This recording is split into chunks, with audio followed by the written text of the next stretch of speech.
Hey there guys, Panobi here, bringing you a Yu-Gi-Oh! Deck profile. This is going to be my in-depth, advanced format guide to Katakuris in Yu-Gi-Oh! In 2023. So, I'm going to leave some links in the pinned comment below that are going to go to the different elements of this video. And I'm going to briefly start just with my history with the deck, kind of why I'm playing, why I care about this deck. And then I'm going to give you, in general, a deck overview. So why would you play this deck? What's this deck really about? Then we're going to go into the deck's game plan. So how does this deck play? What are you trying to do? How are you winning the game? And then we're really going to get into the main part of the video, which is the card-by-card breakdown. So we'll talk about each option for the deck, why each individual card slot was taken by what it's taken by, and after looking at some gameplay examples, we can come back to some extra cards to consider. So moving forward, if the meta or the ban list changes, what kind of cards can we think about? Or if we want to test with some other options, if you'd like to, make some changes for yourself, what are some cards to think about there? So jumping in, my history with the deck, I'm a returning Yu-Gi-Oh player. About maybe 6 to 7 months ago, I really got back into Yu-Gi-Oh. I've been playing off and on since the game's inception. So after taking a little break and getting back into it, I decided to modernize one of my old favorites, Karakuri, just to see how far I could take it. I was maining this deck back in, I can't tell you exactly, let's say 2012, 2013, 2014, going and winning locals with Katakuri Synchro Spam, before Master Rule 4. And the deck was by far one of the most fun decks I ever played, and I loved that Synchro era. So getting back into the game, I wanted to see if there was any way to make Katakuri playable. And, with Master Rule 4, the deck essentially became useless because you could only special summon extra deck monsters into zones that to zones that link monsters pointed to, which completely eliminated the deck. So with Master Rule 5, it's really exciting to be able to kind of capture that old strategy and try to modernize it and make it playable in today's game. So, but now let's get into the deck overview. Why would you play this deck? Why would anyone necessarily choose or care about Katakuris in 2023? And the short answer, let's be honest, the main reason is probably similar to me. It might be nostalgia. Maybe you have a history with this deck, from years ago that you want to kind of recapture. Maybe you just like the artwork. I mean, you've got gorgeous artwork here. Nanishi, for example. It's just a really cool aesthetic for the deck. Maybe you just want to play something different from your friends or your local play group. Yeah, maybe you just like machine monsters, and maybe you feel like the other machine kind of archetypes are maybe a little tried and played out. Maybe you just want something a little unexpected that can still actually compete. You can kind of surprise your friends. Maybe like non-linear combo lines, which is one of the things this deck does. So each game is a little bit different. It's not just a straight A to Z. Every beat that you're going to hit on your combo, and it could maybe get a little bit stale. And these last two might be a little controversial, but yes, maybe if you like solitaire style decks, decks that kind of have that stereotypical long first turn that make it a little hard for your opponent to be able to play, that establish that big unbreakable board, the kind of gameplay that incentivize hand traps to be created. So knowing that, those are some of the pros why you might want to play the deck, and frankly what it can kind of do well. So what are the cons to this deck? If you're thinking about picking this deck up, when people say older archetypes like Karakuri and things, may have a problem in today's day, how does that apply to this deck? What are we talking about? And frankly, the main con to this deck is that you have major choke points. Meaning, if you get interrupted at a particular point in your combo, you'll go negative in card advantage, and that can make it difficult sometimes to play through numerous hand traps or just a very well timed hand trap. Now, this deck can certainly play through one Ash Blossom oftentimes, sometimes even a well-timed Nibiru or Imperm, but those are certainly big threats to the deck and can be a major con considering how prevalent they are. The other real negative to the deck, I would say, is that you only have a singular one-card combo, which is your Inishichi here. He's really the only card in the deck that by himself, without any other resources, can combo off and get you card advantage and set up your board, etc. And I'd say really the third main weakness of the deck is that you lack some versatility. So you're mainly relying, as you can see, on monster effects and utilizing your graveyard. So a well-timed Dimension Shifter can cut your first turn plays very short. Certain boss monsters that can heavily impact monster effects, like even something as simple as an Appaloosa. Those things can be challenges for the deck because you rely so much on monster effects. You don't have many options like things like main deck super poly, these types of things. So now that we know, kind of the overview of the deck, what's the game plan? How does this deck play? How does this deck win the game? And really your overall strategy is to build a board that's very difficult for your opponent to break, meaning it has enough interruptions to prevent your opponent from establishing their strategy, executing their combos, and then you can kill them on the following turn. So, this is a pretty well-known strategy that a lot of decks try to utilize through boss monsters like Appaloosa or Baron de Fleur. But the thing that Katakuri's does a little differently is, you focus on getting these level 3 and level 5 monster pieces to spam your level 8 Katakuri Synchro, Barreto, to build your field and draw cards essentially over and over and over again. You're often doing this 3, 4, sometimes 5 times in a turn. So you're getting a lot of card advantage, building a lot of pieces on your board that enable you to set up more than, frankly, a lot of other decks that use this similar strategy as their win condition. So now that we understand, kind of the overview of the deck and the deck's game plan, let's get into the main part of the video, the actual card by card breakdown. Why are we choosing in each individual piece for the deck? And I feel like I need to preface this by just letting you know I have been playtesting this deck pretty intensely. This is the main deck that I play. I am a returning player after having taken a couple years off about maybe 6 to 8 months ago. And this has been my main project, my pet deck, if you will. I'm constantly tweaking ratios and tweaking cards to explore different options. And this is ultimately what I've settled with. So, and like I said, we'll return to talk about some extra options later. But getting into the actual list here, we got 3 copies of Inishichi. So Inishichi is the searcher, the Stratos, if you will, for the Katakuri archetype. On summon, it can get you any Katakuri card. So that's great. It can also get you spells and traps, which is going to be important. And like I said, he is your only one-card combo in the deck. And we can explore that one-card combo in a gameplay example. So that's really the main reason why we're maximizing on this card, is because it is a one-card combo, and it's the only one-card combo the deck has. So next, we're going to go into 2 copies of Kanamzan. So why are we playing 2 copies? Playing the card in general, we're playing it because it's a level 5 Katakuri monster. Meaning when we synchro with our Katakuri synchro monsters, we have the option to pull this out of the deck. And because it's a level 5, we can, again, execute our strategy of using level 3 and level 5 monsters to continue to synchro 8. So this is just one of those important pieces that lets us do that.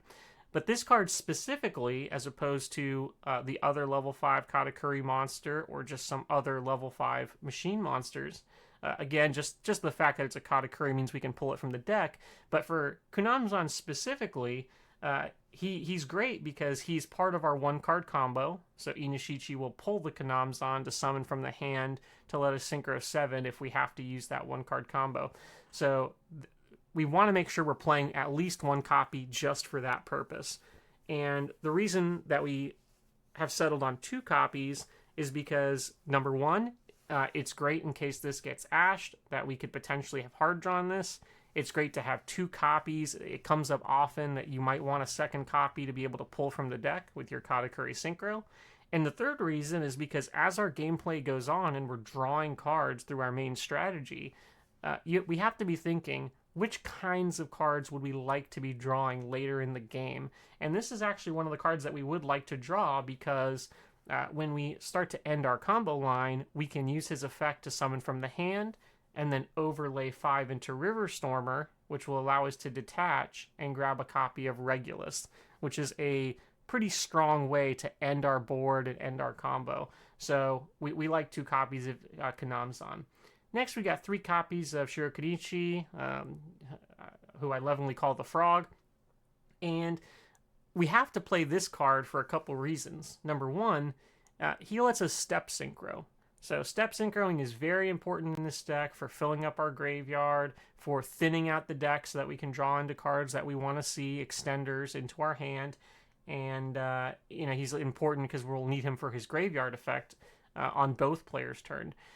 But so when we step synchro, sometimes we're going into Beret, but usually we're going into Beredo, and then we're going to need the frog to jump into our Berebu, one of our main end board pieces, our boss monster, so to speak, that's going to end on the board. So this card's very important. You can play 2 copies of it. I've certainly played versions of the deck with 2 copies, and it does work. But I really like the flexibility of a 3rd copy because sometimes you draw it and you get it stuck in your hand. And because it's stuck in your hand and you can't pull a 2nd copy from the deck, your combo might get cut short. And also, if you end up in a grind game, having a 3rd copy is quite useful just for his graveyard effect. Being able to quick effect banish himself, which you're most often using to trigger your Berebu. When a Katakuri monster's battle position is changed, you can quick effect banish a card on the field, any card on the field, if you have this. So 3 copies is what I recommend, but you can, if you're looking to explore other card slots, trying to create space, you can still perform the combo with 2. The other reason that I like having 3 is I am almost always using 1 copy's effect on the first turn, on your own turn, just to get 1 extra trigger, 1 extra battle position change to trigger your Beredo. So that's why we're running 3 copies. Next, we've got 2 copies of Nanishi, probably my favorite Katakuri monster just for the aesthetics. But she's an important piece because she gives us our extra normal summon. So this is particularly useful to get an extra normal summon for our Inishichi. So whether we open those 2 cards or whether we draw into an Inishichi later in our combo, we can always pull an Inishi from the deck and then get that Inishichi out of our hand and use him to search for our Katakuri Cash-in to end our combo line. So very, very important card for the deck to be able to get that. And the reason we're running 2 copies is because, and I had originally ran 3 in full disclosure and trimmed it back to create space for more hand traps. But the reason we want to run at least 2 is, again, just for our ratios, for being able to pull Katakuri monsters from the deck with our Synchro monsters, and 2, just for the reliability of being able to get that extra normal summon effect when we need it. That's why we're running 2 copies of her. Additionally, she's a card that is more useful in the starting hand than, say, Nishipachi. So because she has that extra normal summon effect. So that's the reason that we're running 2 copies of Nanishi. Then we got Nishipachi. This is a card that, in my view, is absolutely mandatory. You'll see in gameplay examples, he's generally the very first card that you're going to pull from the deck when you synchro, because on summon, he's going to change a Katakuri battle position, and that's going to instantly trigger your Beredo, so that if you need to, you can then link those off. You can, do other things, other options. So, get more fuel in your hand for vernasil's, etc. So very important piece to the puzzle. He's really what lets you spam the Barreto effect 3, 4, 5 times in a turn. But at the same time, you don't want to open him. He's not as useful in your opening hand as Nishi. And if you don't draw him, you still have plenty of ways to or get access to him. And even if you do draw him, is really what I should have said, you still have ways to get him out of your hand with Misting Seedlings and Nishi and things like that. So I think 1 copy is the correct number here. So now that we've talked about our Karakuri lineup, we got 11 monster cards here. This is by no means a symbolic Karakuri deck with, using other machines to do all the heavy lifting and running 1 or 2 copies for, 1 or 2 copies of cards for shits and giggles. No, I mean, this is a Karakuri deck. So we've got 11 copies of the monsters here. Now we're going to move into our other machine monsters that we're running in the deck. So starting with our Infinitrack monsters. And again, just to kind of give you a little history of my card choices, I have played tested with a lot of different options with the Infinitrack cards. I think Infinitrack cards are a great addition to this deck and part of what makes it playable. And I've tried things like Tunneler to help get you that free extender in your opening hand if you normal summon it. I've tried things like the level 2 Searcher. I've tried things like Heavy Forward to more consistently get access to Tunneler or even Road Roller.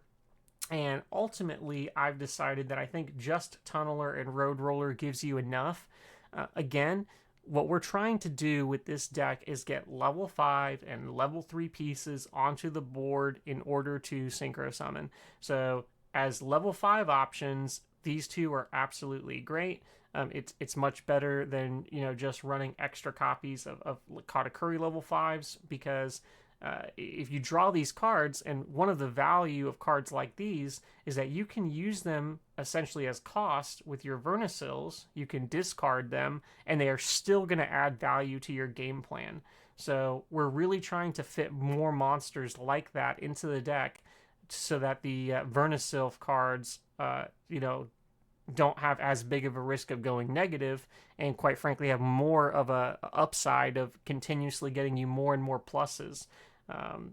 So big value with these two cards. Tunneler is essentially just the pot of avarice for the deck, which is huge for this deck. It's very easy to fulfill his condition because you're just spamming your synchros. You're doing a lot of step synchroing to put more copies of extra deck monsters in the graveyard. And then when you do use your essentially pot of avarice like effect, you activate your Tunneler, you're usually returning mostly extra deck monsters. So your deck has been thinned out, and now you're going to be drawing into more copies of extenders or hand traps to end your board on. Road Roller in particular can be quite useful towards the end of the game. You can bring him back, and like I said earlier, you can use things like Kanamzan. You can use things like your instant or ready fusions. You can just use your Vernasil's to bring back a Kanamzan or a Stampede to overlay 5 into River Stormer to access your Regulus, and now you've got that Road Roller underneath, which is going to turn all your opponent's monsters to defense position and lose 1,000 defense. Which can do things like help protect and Appaloosa, things like that. So next we've got Railroad Stampede, and one thing you might notice in this kind of section of the deck is you're looking at a lot of one-ofs, which in modern Yu-Gi-Oh! I can understand why you might look at that and it might raise some questions. Frankly, with this deck, you're drawing so many cards that for these types of cards that have once per turn effects, you want to be minimizing those to 1 so that you're not doubling up on any of those effects, that you can get as many different types of useful effects. But Railroad Stampede's great because he is essentially a +1 on summon, and then he can offer you a lot of flexibility just in terms of being able to level manipulate so that you can synchro spam in some instances more effectively, or like I suggested, overlay into 5 for River Stormer. You can use him to bring back a level 1 to instantly make your Naturia Beast. He has a lot of flexibility particularly towards the end of your game states, to get whatever you need to finish up your combo. And then we got the one copy of Ancient Gearbox. I did go into this gearbox strategy, which is initially not how I built the deck, and I've never turned back since. It adds so much flexibility to the deck just because you can use it to get your tunneler, which is great. You can use it, to get your tunneler and then just discard him off of Vernasil to essentially get your draw power, which is great. You can use it to pull your Inishichi, which you often do, because you can pull out a Nanishi with your summon and then get your extra normal summon to grab your trap card and then use the level 2 and the level 3 to make your Naturia Beast. So you'll have the spell negates and the monster effect negate right there in kind of a combo. So it adds a lot of consistency to the deck, particularly with the Inishichi line. And so for that reason, we really like it. And the other thing that is really nice about Gearbox is that it's, by adding 2 monsters to your hand, it's adding a lot of fuel for your Vernasilfs if you need it, which is another great part of this card. And another really cool part about Ancient Gearbox is, as opposed to some decks where you could potentially, maybe dead draw this card, you can use it again as fodder for a Vernasilf, and then you can synchro into level 5 your Musashi, which will allow you to add this card back to your hand and then trigger it. So it's not dead even if we draw it. It's still useful in multiple ways even if we draw it. So it has a lot of uses. And then also, just as a level 4 monster, we can use it with our level 3, any of our level 3 tuners, to step synchro with Beret. So it has a lot of uses for the deck. Then we got one copy of Revolution Synchron. And if you're looking at the extra deck, again, you might be raising some question marks. We do not have a extra deck target to do Revolution Synchron's hand synchro effect. And really the reason we're playing this card is more just to use it as a pseudo glow-up bulb. To use it as a kind of more deck appropriate glow-up bulb. We get this card in the grave generally by either using it as part of our initial synchro, normal summon it and ready fusion, something like that, or we send it off with one of our Vernasilfs. Again, one of those cards that we can use as cost and then get extra value out of. Or we can just send it to the graveyard. Sometimes it's going to be one of our targets to send with Awakening Forest or with Foolish Burial. So it can get to the graveyard and then be a free level 1 monster tuner to come back. And part of what's cool about this deck, especially with the step synchroing, is even though this is a level 1 tuner, in some ways it can represent any synchro piece we need, because we can bring it back as a level 1, then we can synchro it off with Beredo to go 9, and then now that we've summoned Berebu, we can pull anything we need out of the deck. So if we need an Anishi, getting this Revolution Synchron to the graveyard can help us, get it there to get the normal summon. So very, very great card for the deck. And one of the things I love most about it is it just gives the deck a level 3 tuner that we don't mind Foolish Burialing, that we don't mind sending off with Awakening Forest, that we're still getting value out of. Because sometimes in your opening hand, even though you run, I believe it's 8 level 3 tuners, you might not draw one. And if you need to get one of the resources you have to get there is by sending stuff to the graveyard. And none of the other tuners are going to give you that free value if you send them there. So really important card for the deck. And then lastly, for our machine lineup, we got one copy of Therion King Regulus. This is a card that I fell in love with a little bit too intensely when I first started building the deck. I ran 2 copies of Regulus. I thought about exploring with this Coliseum, and ultimately what I found is 1 copy I think really is the best number. And we'll talk a little bit more about the side deck late as we get towards that portion of the deck, but this is one of the first cards I side out, generally speaking, going second. But I love this card just because of the combo I've referenced several times, being able to get into River Stormer and just add it to hand, giving you an extra Omni Negate. And even though it's one of our less preferred cards in our opening hand, we can still use it as synchro with level 8 and level 1 to make a Berebu. We can still send it back to the deck with Tunneler to redraw it or to research it. So it still has a lot of value in the deck, even if we can't get it at the ideal time. But it's really the chef's kiss being able to kind of end your board on the extra Regulus. And so for those reasons, I still think one copy is warranted, but I think more than that, you're just sort of risking dead drawing it. You're going to draw through so much of your deck, and you have such an option to search for it, that extra copies, I think, end up doing you more harm than good. So now that we've got out of the machine package, next our next sort of engine for the deck is our Vernisylphs. Vernisylphs are really, in my view, what's made this deck possible. Don't get me wrong, there's all sorts of other types of machine decks and combos, things like XYZs and all of that, but, or, ABCs, I should say. But what really helps with the deck is the fact that you can run so many monsters so that you can have the material to do the synchro spamming, but it's not going to hold you back. It's going to help fuel your Vernisylph combos. So Vernisylphs, you're essentially just ditching themselves plus a monster to get a free special of an earth monster, and then plus something else. So the reason we're running 3 copies of Flourishing Hill and 3 copies of Misting Seedling, in this deck they effectively do the exact same thing. They let you search for another Vernisylph.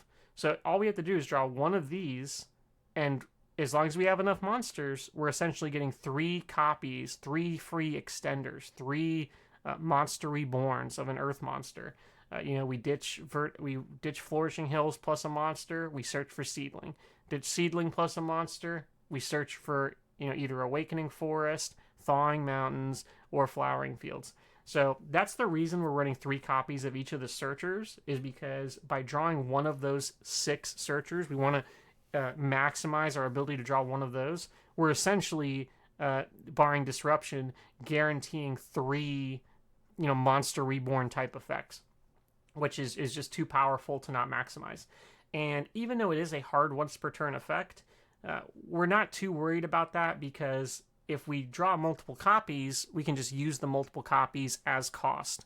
And again, if we draw one, we're going to get an opportunity to use 3 Vernisylph effects. So 3 opportunities to ditch for cost. So even if we have one of these better cards to ditch for cost that we might prefer, we're going to have an opportunity to use the extra copies for cost. So we're not worried about that.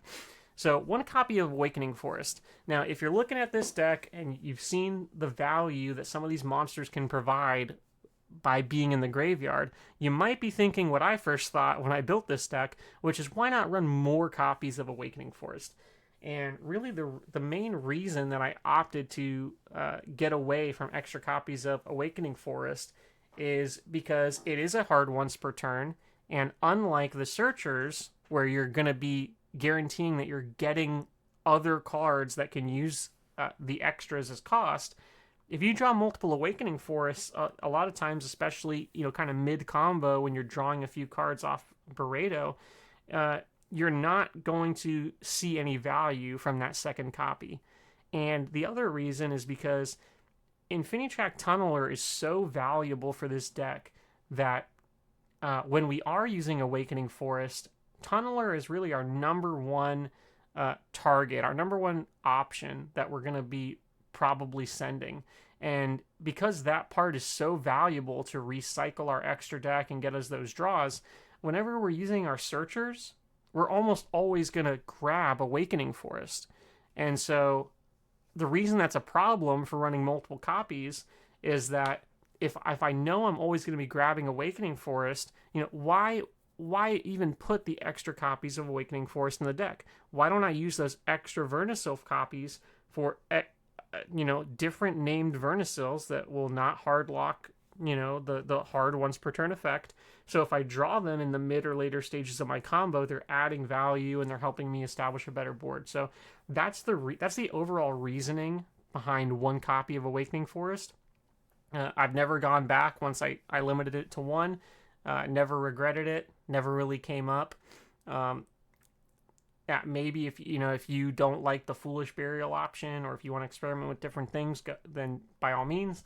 But I really like Awakening Forest at 1, and I think it's one of the things that's maybe not super intuitive when you first look at it, but when you play it a little bit more, it starts to make sense. So then we've got these extra 2 Vernisylphs, and I just want to emphasize that I do sort of consider them extras. I consider them extra targets for your searches. So if you already draw into one or more of them, you're not left without a search target for your Misting Seedling or your or Flourishing Hills. Thawing Mountain is just a straight up draw. It's giving you a Monster Reborn effect, and it's giving you a draw. And considering how much this deck draws, it really synergizes with the deck, helps us draw into extra extenders, helps us end our boards maybe with more hand traps in our hand. So it really works with the deck. Even if you open with it, it can help you maybe push into making sure that you get an extra 5 or a 3 to get your combo started. So I really like Thawing Mountain. And then the last Vernisylph here is probably the most controversial one, which is 1 copy of Flowering Fields. I've played with and without Flowering Fields, and even I'm a little bit on the fence. It really adds a lot of value to end your combo with.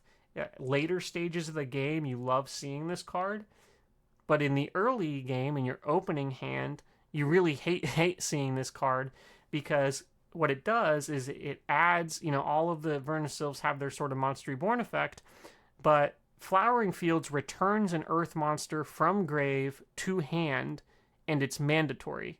So if you're opening your hand with a Flowering Fields, you cannot start your turn by using a Flowering Fields effect, because anything that you send, you would have to add it back to your hand. So you can't special anything. You can't special like a 5, one of your 5s or 3s from the graveyard. So it does add that sort of first turn potential brick. And granted, it's not always a brick in your opening hand. You can have other cards that make it fine. But it's risking having a brick in your opening hand. So I've play tested running a second copy of Thawing Mountains in this slot, because you're usually searching for the Awakening Forest, and that's the reason we don't mind the second copy of Thawing Mountain. And I think both versions are valid. This is essentially raising the ceiling of the deck by just a little bit, and it's also kind of raising the floor of the deck, meaning it's a little harder to reach your floor by just a little bit. So that's worth considering for Flowering Fields. Your main target with Flowering Fields is usually Kanamzan. You're usually adding Kanamzan back to your hand so that you could use his effect with one of your level 5, monsters to pair with to get your River Stormer, to get your Regulus. You may also be using it just to bring back a Regulus. You may also be using it just to bring back a Fenrir to give you more follow-up. You might be using it just to bring back another Vernisylph monster, one of your searchers, to give you extra lines of follow-up for your next turn. But usually there is no next turn if you get to this card. So it's usually it's a little bit of a win more card. Like I said, it's raising the ceiling, but also raising the floor very slightly, mainly giving you access usually to Kanamzan. In other versions, I've played with Ghost Bell as a hand trap option, and you can certainly do that and use her to get Ghost Bell back to your hand, which is a nice way to end your turn. So next, moving on, we got really just some staples here to finish out the monster lineup. We got 3 copies of Fenrir. Now, I used to just run Fenrir in the side deck, and I think that that's still very valid. If you want to, you can certainly rearrange your side deck, rearrange your options in order to side deck the Fenrirs. You really don't need him for your opening turn combos at all. You can still use him. You can still use him as a way to get you a free extra monster to replace himself for your Vernisylphs. You can use him with any of your level 3 turners to go into Baronne de Fleur. You can use him as a link option to go into Little Knight or to Appaloosa. So, we still like Fenrir, even in our opening hands, even in going first. But if you're going second, he just helps so much against decks that don't set up the huge boards. So decks like Chimera and some of these decks that like to end on maybe 2 or 3 monsters where you can try to push through and fight through their interruptions. So against decks that are not like us, essentially. And because he's Earth, obviously, we can still use his effect even under Vernisylph lock, which these lock us into Earth monster effects. I would say the other thing to keep in mind with Fenrir, particularly for going first, is I think some people will be really excited by the idea of being able to early on establish a Fenrir and get into a Baron de Fleur. Keep in mind that Baron de Fleur is a wind monster, and so we will not be able to, if we've already used a Vernisylph effect, or if we use a Vernisylph effect in the mid part of our turn, which we usually will, we're not going to be able to use Baron de Fleur to like negate an Ash or something. So just keep that in mind. Same goes for Little Knight. Little Knight's a dark monster, so if we've used our Vernisylphs, just keep in mind we're not going to get that. But Fenrir, just great card for breaking boards, and because of that, we run it. But you could absolutely move these to the side deck if you wanted to run maybe just more copies of level 5 monsters, more copies of level 3 monsters. For example, if you wanted to run more Ghost Spell, or if you wanted to run Ghost Spell, or more copies of Ghost Mourner, things like that. So now finishing out our lineup, we've essentially just got our hand traps, 1 copy of Ghost Mourner, and 3 copy of Ash Blossom. Great cards for the deck because they can act as, quote unquote starters for us just by being level 3 pieces that can help us get into our initial level 8, which is what we do. And they can act as hand traps, Ash Blossom, if you get lucky, if your opponent doesn't have enough extenders, depending on what kind of hand they drew, you can just shut them off. We all know what Ash can do. And Ghost Mourner, to a lesser extent, can do the same thing. More often than not, by the time they get to the point where you can Ghost Mourner them, they might have other options to play through it. But if you are going against the right type of deck, this could totally cut off their turn 1 and let you get back into the game. Going into our spells, you'll see it's pretty short, pretty sweet, cards that have similar types of utility. We have 2 copies of Ready Fusion, 1 copy of Instant Fusion. So the reason that we're running these cards at the ratios that we are is, and I guess I didn't talk too much about the ratios for these, but 1 Ghost Mourner is really due to space. This is kind of your last card, so to speak, and 3 Ash is a little bit self-explanatory. It's Ash, you want to maximize that effect.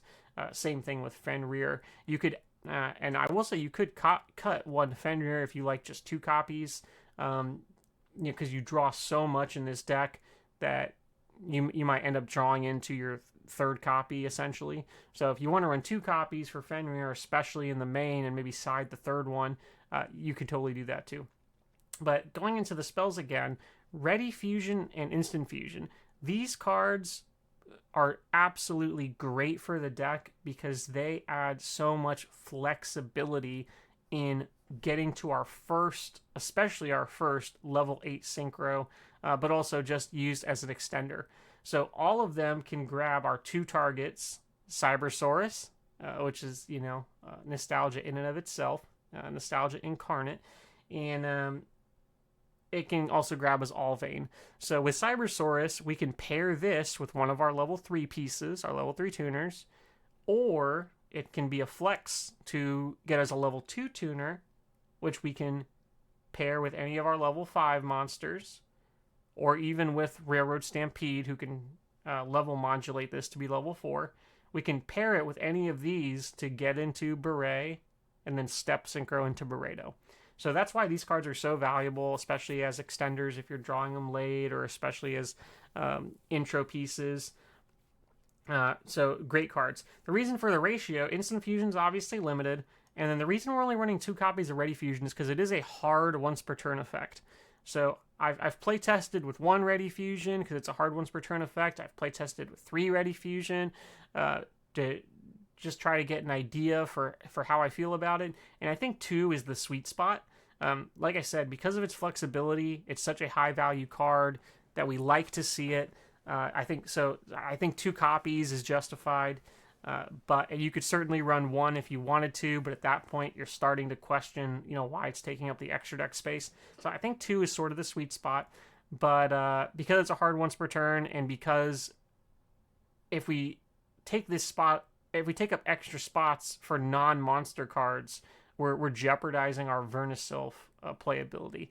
So that's why I've come to this sort of sweet spot of 2 and 1. You can experiment for yourself for sure if you like 1, 2, 3 Ready Fusions, but I think 2 is the sweet spot. So then we've got our 1 copy of Gamma Oil. This is essentially For our deck, similar to Monster Reborn, so similar to how Instant Fusion and Ready Fusion are essentially the same for our purposes. Gamma Oil and Monster Reborn are very similar for our purposes.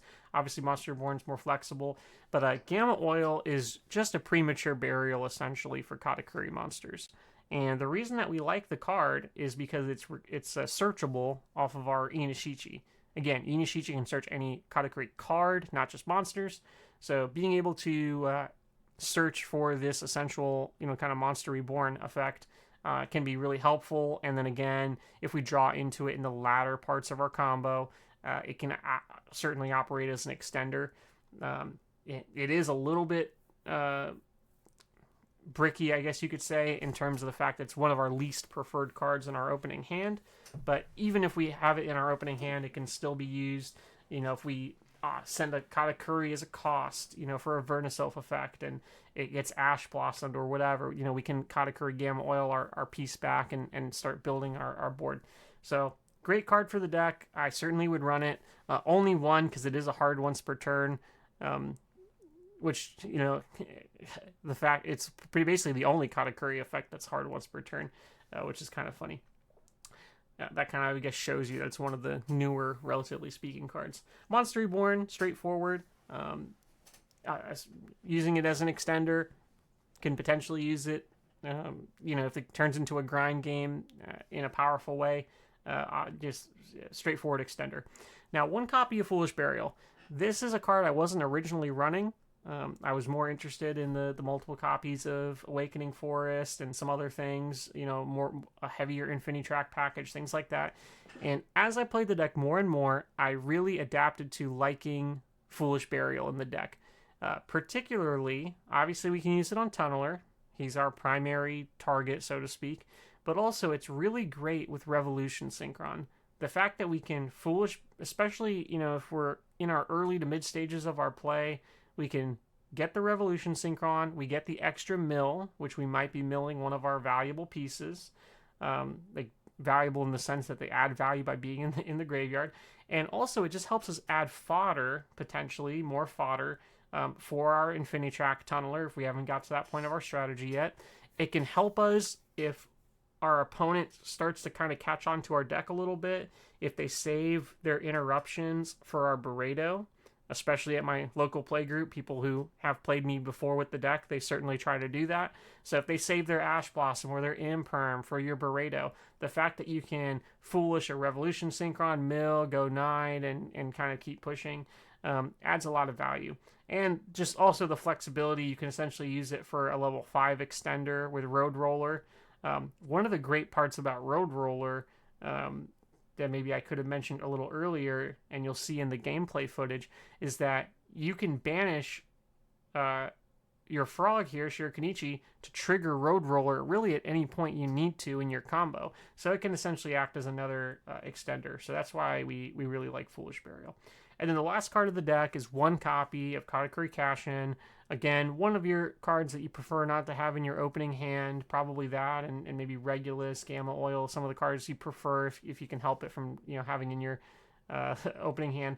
But it's great because the main advantage to this card is actually just the fact that it gives you an extra Katakuri battle position change. So the card by itself activates as a monster effect negate on the board. And that's great, and that has value in and of itself. But the real value is that it can give you an extra Katakuri battle position change. So that means if you end with 2 copies of Berebu on your board, you can trigger one of them with Cash-In, and you can trigger the second one with Shirokinichi. So the fact that it gives you the option to have 2 Berebus live on the board, 2 quick effect banishes, is really helpful, especially in the modern meta, the modern set, where people, all they need is one monster on the board to get into a Sky Crisis. So the fact that you can quick effect banish multiple times can really keep them off of that, and other things.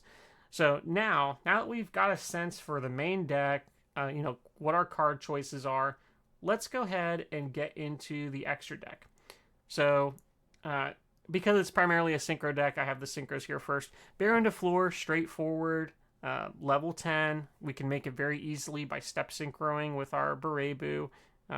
into Baron de Fleur. We can make it very easily by using a level 3 tuner in conjunction with our Kashtira Fenrir. And it can give us access to an Omni Negate on the opponent's turn. Also, another way we can make this, and usually how we end up making it, is if we have one of our Ready Fusion or Instant Fusions, we get the level 2 tuner, and we synchro with an extra Beredo on the board. So 8 and 2 makes 10, and we can end with a Baron de Fleur that way. So great card just to get access to the Omni Negate, just to get access to the pop. Once we've already done that, we can always use the effect to actually go back into Berebu on our turn, change battle position, get a banish. If you're dealing with tricky cards that can't be, popped and things like that.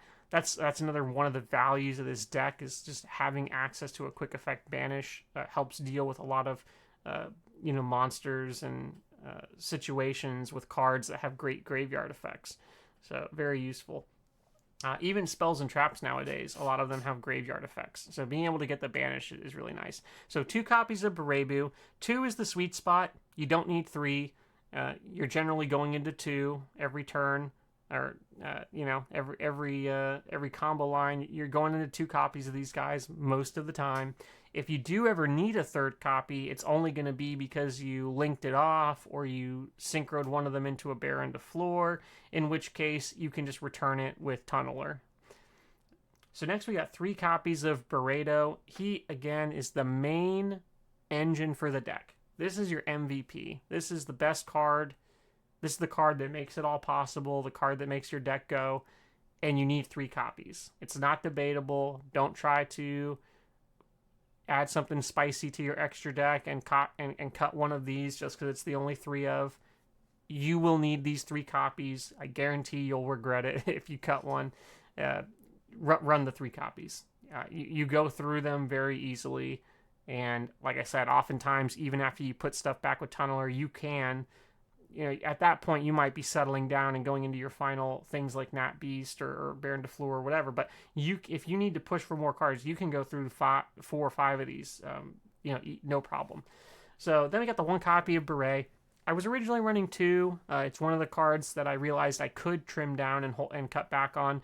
You're usually only going into this with Stampede or with Gearbox, one of your level 4s. If you kind of open with one of these and you need to use it with a level 3 tuner, or if you, like I said, if you need to use your level 2 tuner with a level 5 to kind of get going, that's not the most common openings for your combo lines. So you're not always going to be using this card, but it is nice to be able to go into it. And sometimes you choose to go into it just because you want to get access to that extra battle position change effect to trigger a Beredo. So that is also one of the benefits of this card and why it warrants the 1 spot. Now we've got Musashi. This is a card that I wasn't originally running. I didn't really know about this card or think about this card. And when I realized some of the combo lines you can do with this card for this deck, I realized, in my view, it's now a mandatory card. So, of course, you've got the kind of cute thing you can do with Gearbox if you open it. And if that's where it started and ended, we wouldn't be running this card. But the main reason we like Musashi is because if you have Inishichi or, usually it's Inishichi plus a Vernisylph, you can turn that into, if you can play through a disruption, you can turn that into starting your whole combo off. So, like I said, normally you're using your level 3s and your level 5 pieces, but if you open with just an Inishichi and you don't want to do the 1-card combo because it locks you into Earth Machines, you can basically Inishichi to grab an Anishi. You can Flourishing Hills off the Nanishi to special summon it back to grab a Misting Seedling. And now that you've got these 2 on the board, you can go Musashi to add the Searcher back to hand, and then you can use your Misting Seedling plus 1 other monster to bring back the Nanishi. You can get the extra normal summon for Inishichi. You can get your cash in, and save this level 2 for end of your combo line to go into Nat Beast. So there's a particular line with this card that comes up pretty often, especially because this is a 3 of and these are both 3 ofs. So it comes up pretty often, and it's a great way to play through if you don't open with a level 5 or a level 3 tuner. Last is for our synchros is Naturia Beast. This card is one of the reasons we play the deck. It's one of the biggest benefits of playing the deck. So many people have problems with this card. Of course, there are certain spells that play around it, Super Poly, Dark Ruler No More. But in general, it's going to just totally shut your opponent down. And when you combo with things like a Quick Effect Banish or with an Appaloosa plus Naturia Beast, game 1 before, unless your opponent, side decks in things like Lava Golem or Kaijus, things like that, or Super Poly if they don't main it. I mean, that combo by itself is pretty unbreakable for a lot of people. And one of the great things about Naturia Beast in this deck is that we can just set Naturia Beast in defense mode, and we have a Berebu in defense mode. And Berebu's and that obviously makes us immune to Lightning Storm, which we already have Naturia Beast for Lightning Storm, but we have everything in defense mode. Berebu makes it so that your defense position monsters can't be killed by battle. So often, when I play ranked ladder with this deck, which I should mention, this is on Dueling Nexus that I'm previewing this deck, and I climbed a diamond with only this deck pretty quickly. And one of the best things is just having a Berebu in defense mode, a Naturia Beast in defense mode. They can't run over the Naturia Beast because of Berebu, and then you just have the Quick Effect Banish and the spell negates, and even just those 2 cards, shut players down. So Naturia Beast is a key card to shutting your opponent down. The number of times at my locals where people just their jaw drop when they see a modern day Naturia Beast being played, and they just rage quit essentially. So next we got our XYZs. We have River Stormer. River Stormer, I think I've already kind of highlighted why this card is so useful in the deck. You just get 2 level 5 monsters, overlay them, doesn't matter what monsters they are, detach to send any Earth Machine monster to your hand or graveyard. So you can use it potentially to send Tunneler. You can use it to usually add Regulus to hand.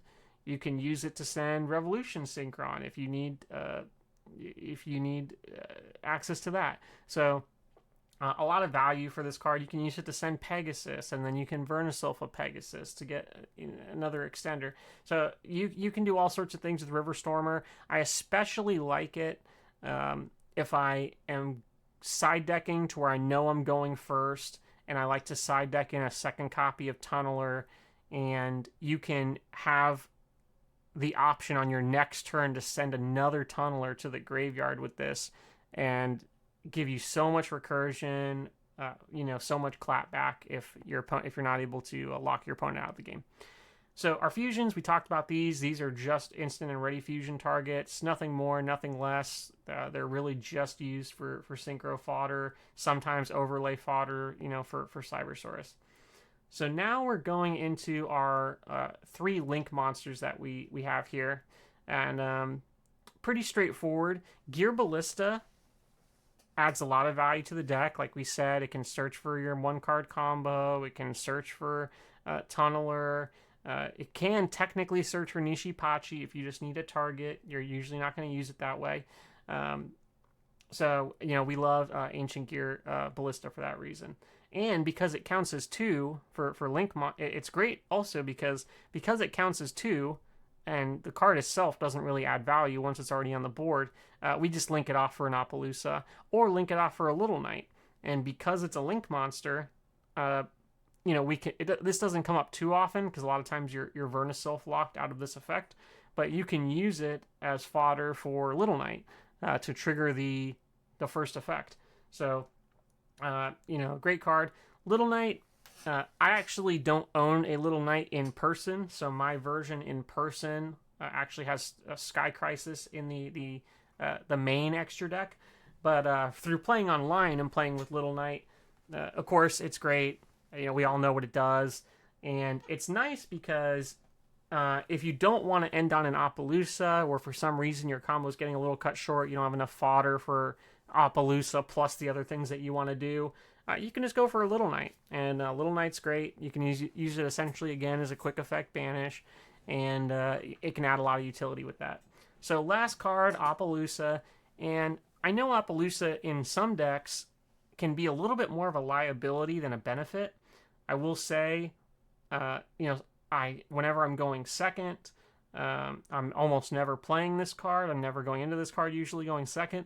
But going first, combining Appaloosa plus Naturia Beast is just so valuable. Other decks have to worry about your opponent stealing Appaloosa, with a triple tactics talent. But since we have, that's really a main weakness of this card. But because we have Naturia Beast, we don't have to worry about that. And again, games 2 and 3, I'm usually not going into this card as much because you put a lot of resources into it, and then they can Lava Golem or Kaiju, etc. But absolutely disgusting card. Staple generic card to lock your opponent out of game 1. We all know what it does. So moving into the side deck. The side deck for this deck, you can see, is pretty specific. We're not running too many generic side deck cards. Starting off with the monsters, we got 2 copies of Magical Hound. So Magical Hound is really great for this deck because it's a level 1 Earth Machine tuner. So we already know that we love to use level 1 Earth Machine tuners. We can add value there. And it's a great way to get rid of any sort of floodgate that your opponent has.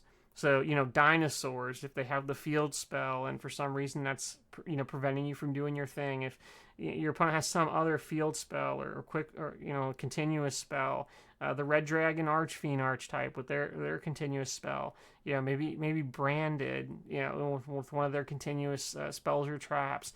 There's a lot of decks that play a target for Magical Hound.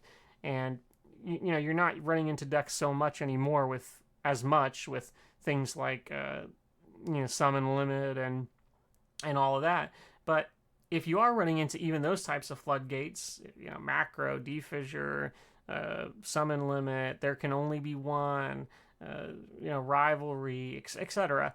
You can just pop Magical Hound and get it for free. One of the things I love the most about Magical Hound is that you can also use it from the graveyard. So you can pitch as cost, again, one of those cards that can add value. You can pitch it with one of your Vernisylphs, and then you can activate the effect. So love Magical Hound. And sort of the cherry on top for why we care about this card is that it's a 500 attack monster, meaning it is searchable by Ancient Gearbox. So if we need to get our hands on a Magical Hound, we can. 2 copies, really just for if we really need it. Usually if my opponent is running just a card that I can use as a target, but I don't really need to bounce it, not necessary for me to bounce it, I'll only side in 1. And then if it's a card that we really care about getting rid of, we'll side in 2. Infinitrack Tunneler. This might be a little bit of a question mark. I can see this being a not super intuitive. I love side decking in a second Tunneler when I know I'm going to be going first. I take out one of the Fenrirs usually because we don't care too much about those going first. We're usually going to draw into one of them. And we can add a second Tunneler just to add another level 5 or level 3 monster to get to our initial synchro play. We're running more level 3 monsters because they're hand traps, so we want to be able to use them and still have a level 3 monster. That's why we run more level 3 tuners, more hand traps. But going first, adding Tunneler can help even the ratios a little bit. And I love being able to use it once on our turn and then being able to use it a second time if for some reason our opponent's able to break through our board. So now, something you don't see too often, extra deck monsters in the side deck. Frankly, I usually avoid this in real life just because it's very frustrating with the sleeve situation where you have to run extra deck monsters in your regular side deck sleeves and change them around. But Barkion is just too valuable not to have in the side deck. If you're going against Labyrinth, if you're going against some of these trap decks, Barkion can absolutely just shut them down. And I don't play a whole lot of trap decks at my locals, and so for me it's totally fine just being in the side deck. If you needed to create space for it in the main deck, you could try to do that. Your extra deck is very tight, in this deck. Unless you went away from the ready fusions to create some space, but the cards are just so flexible that I don't recommend doing that. Obviously, if you don't own a Little Knight, you could potentially use this slot. But against trap decks, clear side option. And then what I use in my extra deck and sort of my real life deck is Sky Crisis. I side this in online going second, as you can imagine. And this with Fenrir against a lot of decks that are playing a little bit more reserved, that don't set up the huge boards, that just summon 2-3 monsters. Sky Crisis is absolutely killer. The fact that you can just try to start, some sort of combo once you get ashed or negated, you can just go into Sky Crisis. No brainer, staple. So now just to explain the others. So 3 copies of Urgent Schedule. Urgent Schedule is one of the most powerful machine-related Yu-Gi-Oh cards in 2023. And the reason I don't main deck it is because in our deck particularly, it has absolutely 0 value when I'm going first. And because we want monster cards for our Vernisylph effects, I really don't want to risk running spells that have no value when going first. But whenever we're going second, we immediately side deck 3 copies, all 3 copies of Urgent Schedule into the deck. I usually just straight up take out the instant fusion ready fusions. This is just a straight up upgrade compared to those cards. It's letting you get 2 cards instead of 1. The cards that you're getting, instead of being generic cards, they're cards that add value when they're sent to the graveyard. I mean, you can just imagine, you Urgent Schedule, you grab a Tunneler or a Road Roller, and then you grab a Revolution Synchron. They all have graveyard-related effects. It can add so much value, and it can help get you back into the game when you've had to go negative because, they have a board that's going to negate a lot of what you do. So you try to use cards like Fenrir and some of these other things to get yourself back into the game. Worth noting with Urgent Schedule, there are a few conflicts with this card. The biggest one is that you can't declare attacks except with machine monsters the turn you play it, which obviously, as with both of these being 3 of cards that are key going second, you just have to know that Fenrir, you can't Fenrir and Urgent Schedule in the same turn, which is a pretty big conflict. But Urgent Schedule is just so valuable, so useful that you just have to go for it. And if you have to play around not attacking with the Fenrir, that's what you have to do. 3 copies of Dark Ruler No More. This is arguably a card that if you're playing in a meta or you're playing in a locals where your opponents just are not really setting up these big style boards where things like Fenrir or just comboing through are good enough, then you could potentially exchange this for something different if you so choose. For me, I really like having Dark Ruler No More because it's just a 1-card solution to so many things, as opposed to something like Super Poly where there's just no room for extra deck options like that with this deck, and you get to discard a card and things like that. I think Dark Ruler just gives you that 1-card answer to get back into the game, and it's really your kind of key side deck card to deal with stuff like that. And I usually, just to add some perspective, I usually take out Karakuri Cash-In and Therion King Regulus whenever I'm going second. So just for your information if you're looking for things to take out. Now we got 2 copies of Lightning Storm and 1 copy of Harpies. Again, this is just generic back row hate. You already have like the Harpies plus the Magical Hounds. You can debate if you have a card that you really like in your side that you want to consider adding. Lightning Storm is the card I probably see myself siding in the least, because usually if I'm going after front row hate, I'm going after Dark Ruler. Back row hate, it's usually Harpies and Magical Hound. And sometimes you end up going into Lightning Storm if you notice your opponent plays their stuff into attack position, or if it's a really heavy back row deck, like Labyrinth or one of these things. But a lot of back row decks can just chain their back row. So Lightning Storm is probably the card we end up using the least, but I still, I guess maybe just feel more comfortable having access to it. And then our last card, and a very valuable card to talk about, is Karakuri Cash Shed. So Counter Trap, which you don't see much of those these days, but activate if you only control a Karakuri monster in defense position to negate a spell and trap. So why do we care about this card? Why are we side decking this card? This card is for usually game 2 or 3 where we're going first. I mean, obviously it's for 2 or 3, it's in the side deck, but it's for when we're going first. So whenever we're going first, other than if we were able to go first game 1, I side deck usually out Karakuri Cash In and side deck in Karakuri Cash Shed. So these fill the same sort of role in the deck. They're the one trap card that we search of with Inishichi. And the reason that we like this card, particularly after game 1, is because that's when our opponent might be siding in cards like Dark Ruler No More. And really, that is the main card that I'm worried about. Our deck, our strategy here is very vulnerable to Dark Ruler No More. It's incredibly vulnerable to Dark Ruler No More. So Karakuri Cash Shed is essentially our searchable, recruitable answer to reliably play through that card. Our board is usually so strong that we can play without Cash In, quite frankly. And so having Cash Shed is great. So now that we've talked about the deck, we've done the card by card, I'm going to clip in some gameplay videos so you can see how the deck works, and then we'll come back now that we all kind of understand the main combo lines and are used to seeing what kind of cards we typically go for, and we'll talk about some of the extra card choices. So now we're going to go ahead and jump into some live gameplay examples.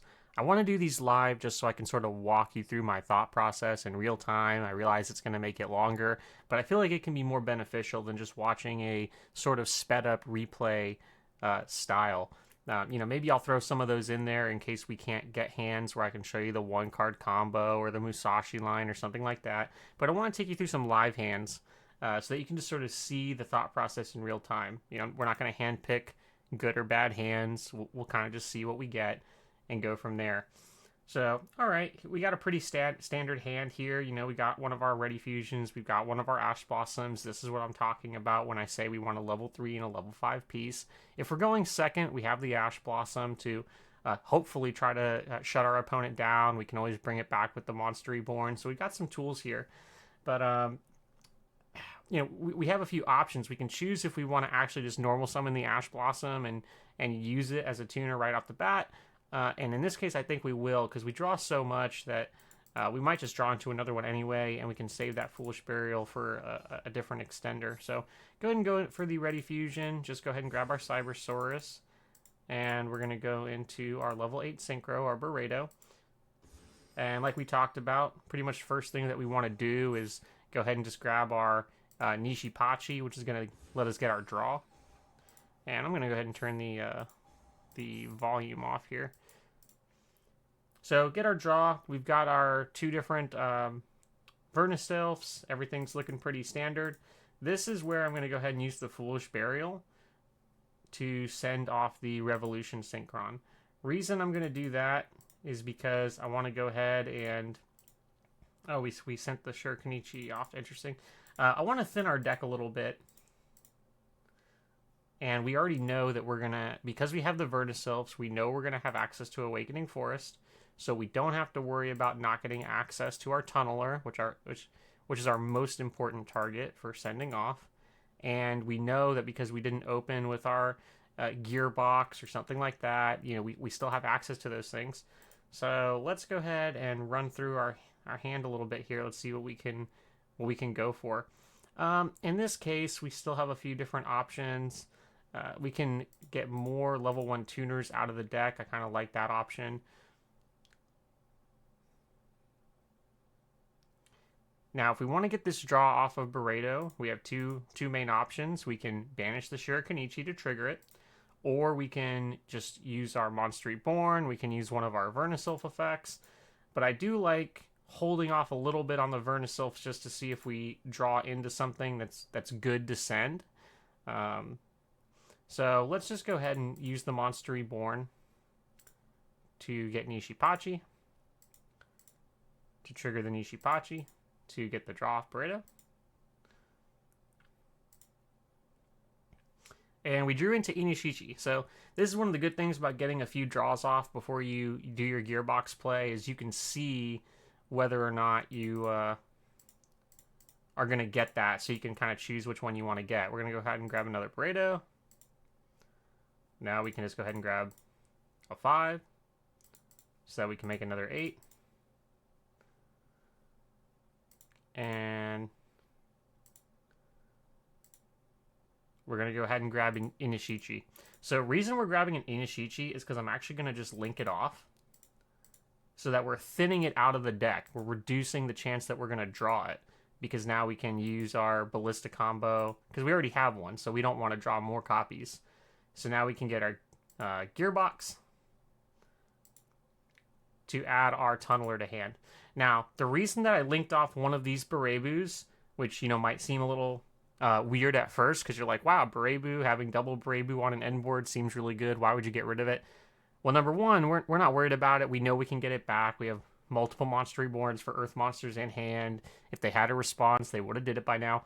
And two, this Berebu hasn't been triggered yet. So, you know, we don't want to waste that. So now, you know, looking where we're at, we've gone through all 3 of our Beretos. So again, we go through these real quick, guys, real easy. This is another opportunity where if we wanted to, we could go ahead and use our Shurikenichi trigger.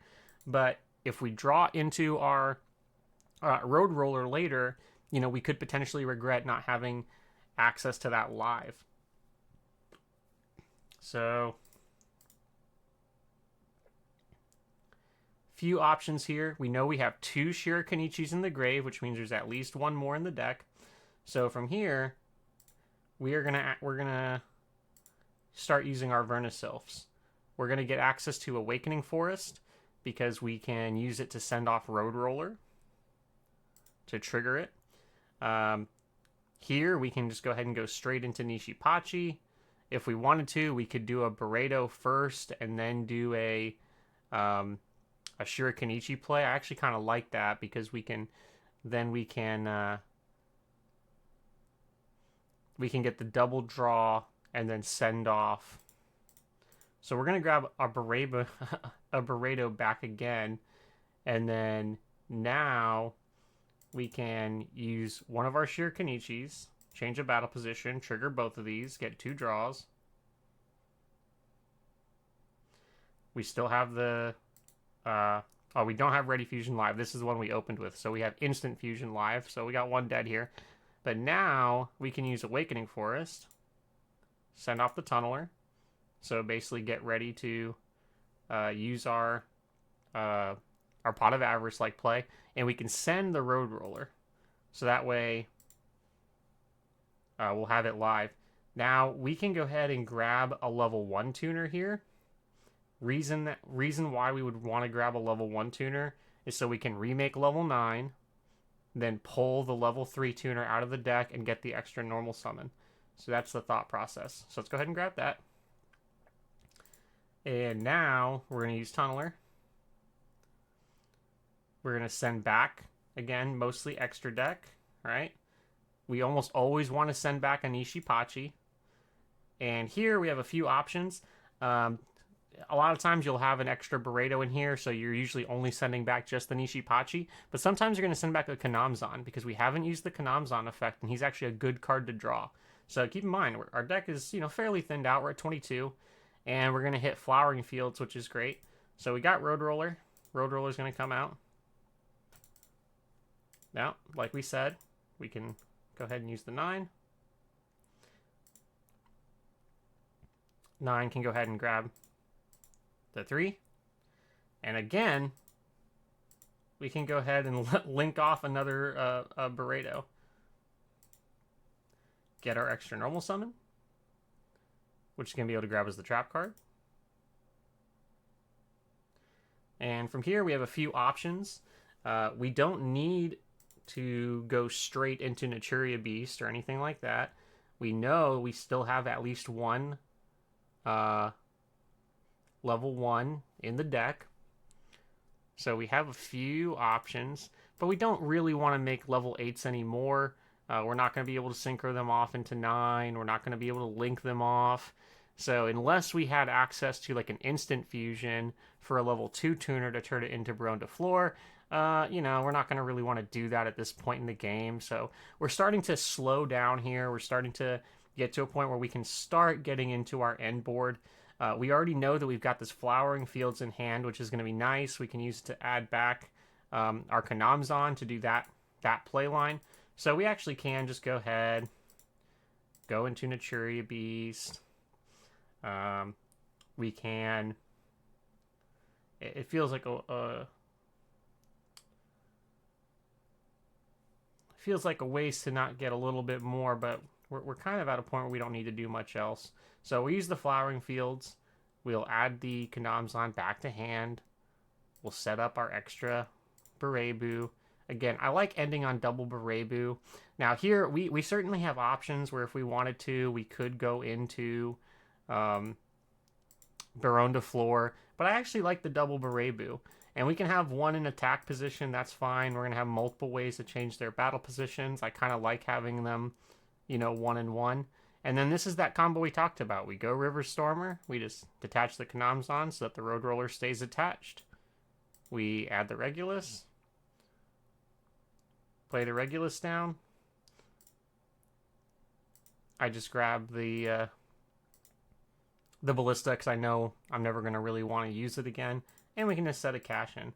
So this ends up being our end board, our end hand. So what do we have here? We've got essentially, 8 spell negates?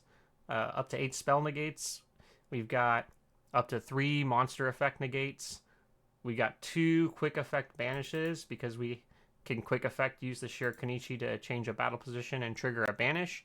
And then we can use the Karakuri Cash-In for banish. So, and this is not a hard once per turn effect, so we get to use both of these. We've got the Omni negate with Regulus. They can't destroy our defense position monsters. And when this is in the grave, we can banish it to change a monster's battle position so we can even protect Appaloosa from being run over. And that's funny, I let the thing time out. So, that's basically what the deck can do. And we have an Ash Blossom, and then we've got the, Flourishing Fields for follow-up with a Ready Fusion. So, pretty solid. So let's go ahead and just run another hand here. Again, we're going to take what we get. They may be good hands, they might be bad hands. So this is a pretty non-standard hand. Kind of have to think, how do we want to play this? Again, Regulus, not one of our ideal opening cards, but, we can make it work. Right off the bat, we can think that we've got access to the normal summon, so we can instantly get access to Gearbox, which can get us into kind of whatever we need there. We've got the Foolish Burial, but there's not a whole lot of value from Foolish Burial at this point. So really have to kind of think about how we want to play this. The main thing I'm thinking is we have access to level 9 Synchro by normal summon, Foolish Burial, whatever we Foolish Burial, we can just Regulus, and we can go straight into level 9. This is definitely a substandard hand. This isn't the kind of hand that we would prefer to have, but it is what it is. So we're going to go ahead and Foolish Burial. In this case, we're going to go ahead and just send off the Revolution Synchron. Main reason is because we're working on fairly low resources, and Revolution Synchron can help us get even just one extra potential draw off. Now, we can go straight into Berebu. If we wanted to, we could also go into Ballista and then tribute the Ballista for the Tunneler and then go level 8 with the Tunneler. And I think I actually like that more, even though it might seem kind of silly or it might seem unintuitive right away, but I kind of like that more. But we are actually going to go level 9 first. And the reason is because with level 9, we can actually pull our level 2 out the deck. Why do we care about this? Because we've already used our extra normal summon, which we very rarely do in that circumstance. But by using the extra normal summon, we've turned this into a dead card. So we want to thin our deck. We want to pull one copy of it out of the deck and then go into our Ballista. So Ballista is going to let us get the Ancient Gearbox. And Ancient Gearbox is going to let us get our tunneler. And one of the cool things about Ballista into tunneler is that you can always just use tunneler's effect to sacrifice a machine monster to summon himself. So now we can go kind of into our standard play that we've seen, where we go into the level 8, we grab the Nishipachi, and because we chose to, and that was another reason I maybe could have emphasized why we chose the Synchron, is because we knew that we had access to the other one. We always have to be thinking we have access to the other one with Gearbox. So now we've got a Ready Fusion, which is great, but we're actually not going to grab it just yet. We're going to just start with our Revolution Synchron play. Before we thin more machine monsters out of the deck, we're going to use the mill just in case we had hit a machine monster. In this case, we hit an instant fusion, but we're looking to get more machine monsters in the grave for our tunneler. So now we can go back into the level 9. We can grab our level 5. Level 5 is going to be able to go into level 8. And you can kind of see we're doing our thing here. Now, here's where you have a decision, right? We know we've already used our extra normal summon. We know these are dead, but we're not really linking off or anything right now.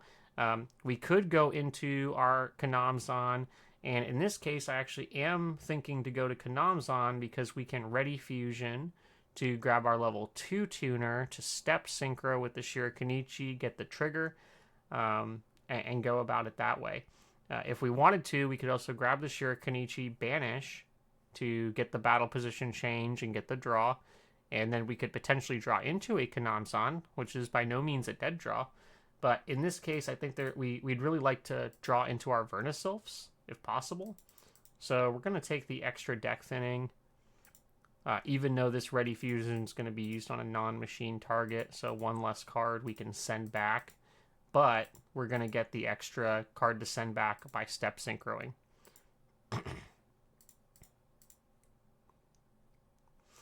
So we could use the beret effect. If we wanted to, we could just synchro 8 and then grab the other frog.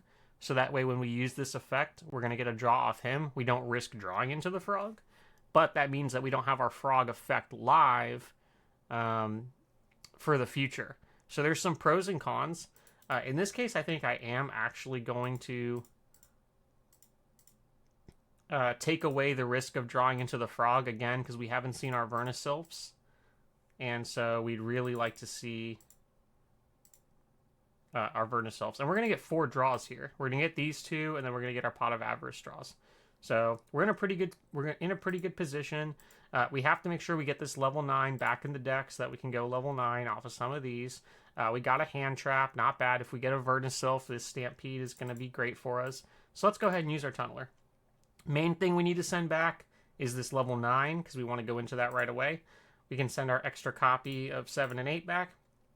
I always like to send the Nishipachi back. That becomes relevant very often. Now, again, we could send the Kanamzan back, which is a great card to be able to send back. We could send the Regulus back, although we can always just special the Regulus off of a Vernisylph effect. So we really have a few options here. But I am going to send the Regulus back because getting the Kanamzan in hand without a Regulus in the deck doesn't really mean a whole lot. So we drew the Regulus, although actually now that I think about it, we already used that portion of the Regulus effect, which we can't use again this turn. So that was actually potentially a misplay, because if we were going to get it back, we'd use a Vernisylph to get it back. So imagine if I had sent the Kanamzan back, I actually could have used these cards for my Vernisylph effects, and then I could have had the Kanamzan effect live from the hand. So that's actually a misplay. I should have left the Regulus and brought back the Kanamzan.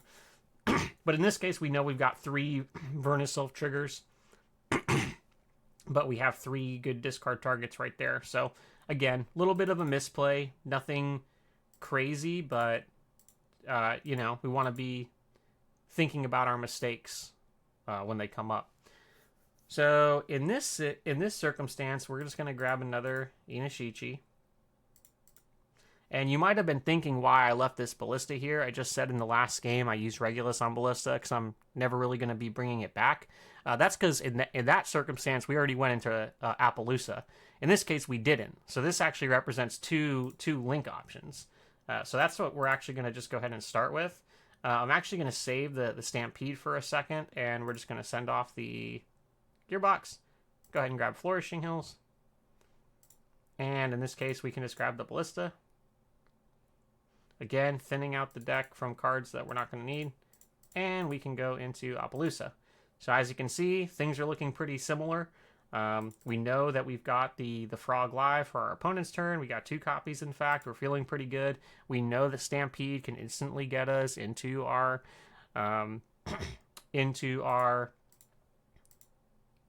geez, I'm struggling with the name here for a second. Let's go ahead and, in this case, just grab Thawing Mountains, so that way we can try to draw into an Ash Blossom. Go into our Naturia Beast. So let's just go ahead and do that. Grab Stampede. Activate Stampede's effect. Get the level 1 tuner. And just go into the Naturia Beast. Now we can just go ahead and bring out the Regulus.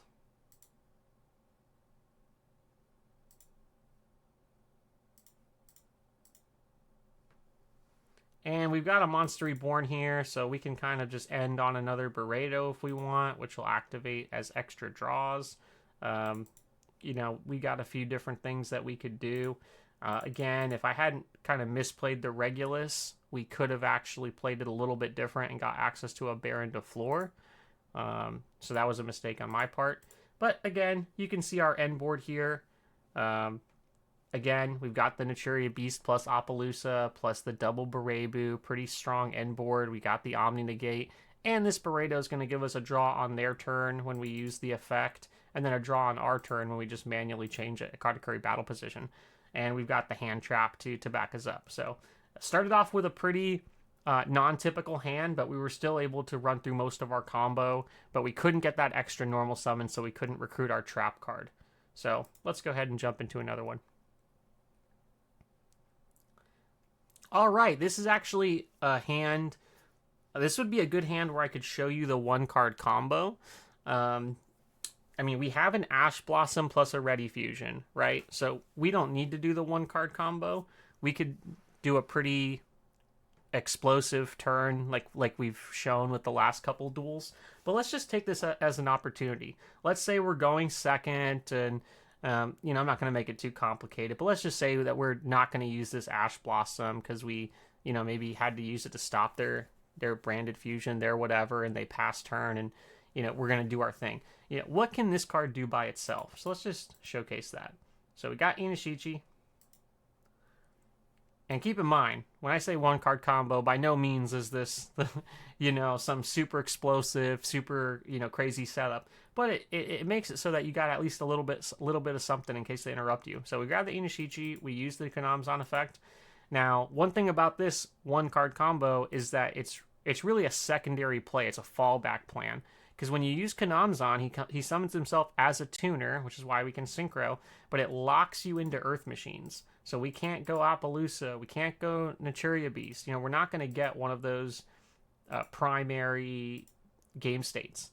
But what it can do is it gets us to level 7, it grabs us the Frog, it lets us step synchro. Now in this hand, you know, I could Foolish Burial, I could send the Synchron, I could get the free level 1 tuner off of that. You know, we can do a whole lot of extra things, but I just want to show what you can do with only that 1 card. So if we didn't have access to all these other tools, we would be grabbing just another level 1. And then we would banish this one, get a draw, go into level 9. And if we didn't have any other tools, any other resources, we would just grab a Beat Stick.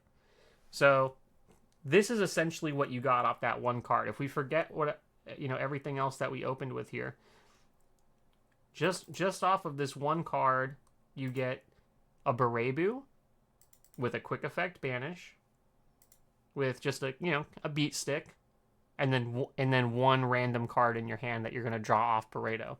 So while that may not seem too amazing as far as 1-card combos go, getting straight into a quick effect banish, you know, boss monster with a Beat Stick, you know, which also in this case operates as a synchro material, and then a random card when you know you're going to have all these extra tools.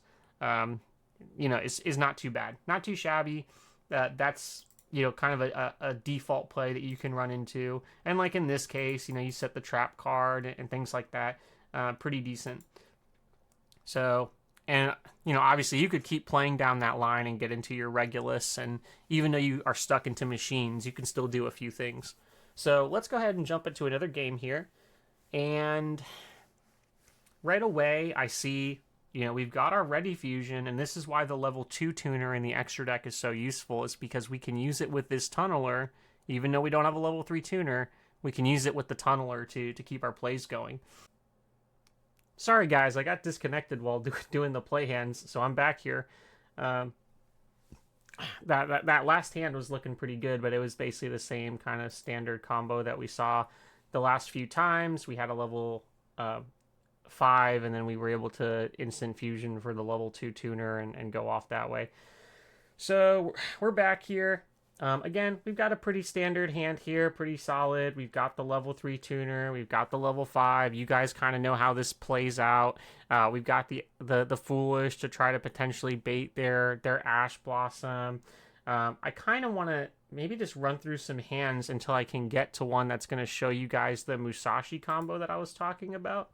So let me see if I just do 1 or 2 resets here, if I can kind of come across something. Or maybe we can just sort of evaluate the hands as we see them. So again, we've got a hand here where we've got the level 3 tuner, the level 5. So we've got all the pieces that we need to pop off. We've got all of our Vernisylphs. Unfortunately, if we do it that way, we wouldn't be able to use the Ash Blossom. But if we're going second, we could use the Ash Blossom and then just open up with Awakening Forest, and we can send the Revolution Synchron.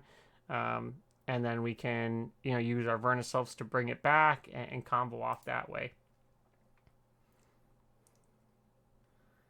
And this is actually a perfect hand to show you what I wanted to show you just with the Musashi combo. So again, this hand, we opened up with Regulus, which is not ideal, but that's okay. We've got the Inishichi, so we could do the theoretical kind of 1-card combo if we needed to. So what is this hand missing? This hand's missing a tuner.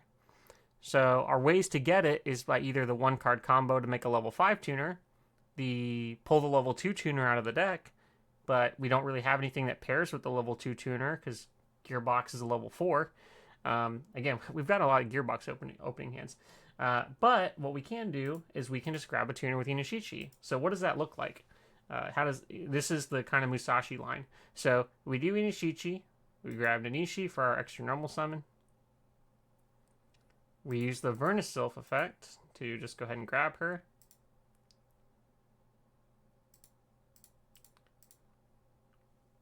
Then we're going to go into, and technically we should actually put her in attack mode, because if for some, not that that's where you'd get interrupted, but because she changes battle position when she's attacked. But now we use the Musashi, we add back the Inishichi. Keep in mind when you're doing this, you have to have had activated no spells at this point. So you don't use the instant fusion first or the Foolish or something like that. Now we go ahead and do that again. Now, in this case, again, we could do the Flowering Fields to get access to the Gearbox, which would give us access to the level 5. But in this case, I think I'm going to just go for the Awakening Forest. Grab our level 3. Get our extra summon again. Use it to grab our trap card.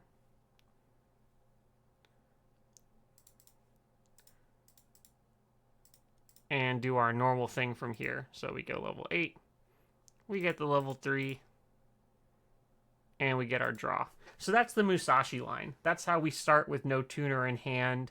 And we're still able to get to a point where we can get to our normal sort of lines of play by using a Vernisylph plus the Inishichi to do that little cycle.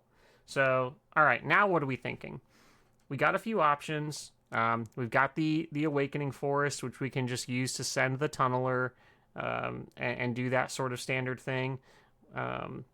We can send the Synchron again, which you guys have sort of seen how the Synchron plays out when you send the synchron. We know we've already used 2 of our vernisylphs, so our thought process has to be slightly different than other games where we're really just counting on drawing any one of those 6 copies to get like 3 Monster Reborn effects. So the thought process becomes a little bit different.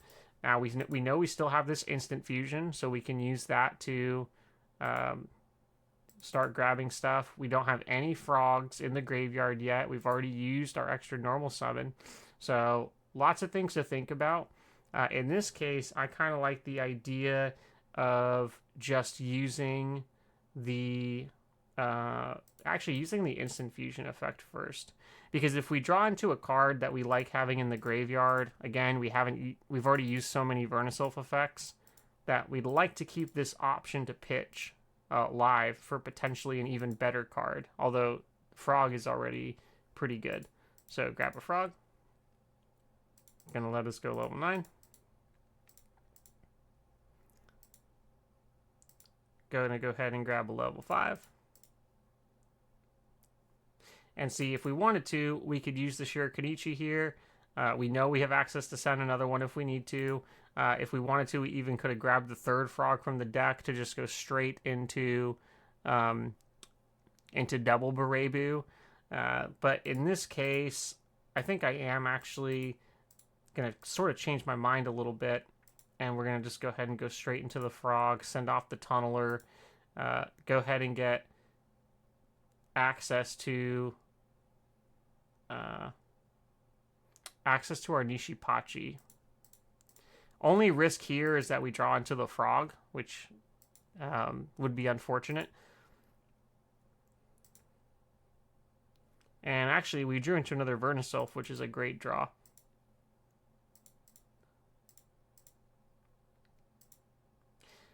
So by doing it this way, we can grab this frog. Keep in mind, this Berebu has not been triggered. Beredo has not been triggered. So we could trigger it with a frog, or what we can do is use the tunneler, put our Nishipachi back, and then when we go and put our other extra deck monsters back, even put the box back so we could get access to box again if we want to start like linking up and get extra cards in our hand for thawing mountain fodder, and go that way. So that's what we're going to do. We're just going to go straight into our tunneler. We could always draw into our tunneler because he does activate after the resolution. So we're using the tunneler a little bit early, sending 1 extra card back in the deck just because it is an ancient gearbox. And we might be link climbing into Appaloosa. So we drew Synchron. This is an example of drawing a card that we would prefer to have in the graveyard. Luckily, we already got a Vernisylph here. So now we can just go into level 9. Pull the level 3. Get our battle position change. So you can see what I'm talking about when I say this deck does not have super linear combo lines. Like, even though you see us ending up with very similar game states, very similar end boards, the way we get there is so different. And you have to pay attention to, what kind of cards you have and things like that. So that's one of the things I really enjoy about this deck is that it's able to kind of offer that. So we know we've got the frogs. We've already used all of our Beredos. If we want to, we could pull another Beredo and use the frog effect just to get an extra draw into hand. When we go into Ballista, Ballista doesn't care what the names or copies of the cards that we use are. So we could grab another Beredo and link both of those off after using the banish effect to get into Ballista, to thin our deck out even more, and to start link climbing into an Appaloosa. We know that we've got access to the Revolution Synchron plus Thawing Mountains, so that's always good. If we wanted to, we could do something as simple as Monster Reborn, a level 1 tuner, go into Baron de Floor, Thawing Mountains. We can just Thawing Mountains, the Revolution Synchron, back to go into a Baron de Fleur. You know, so we have a lot of things that we can do. In this case, we're going to Thawing Mountain the Revolution Synchron. You know, we could even do it with Fenrir to get an extra Fenrir back. So we've got all sorts of options. Drawing into this Ready Fusion is actually a pretty big deal. It could potentially change how we want to approach our hands.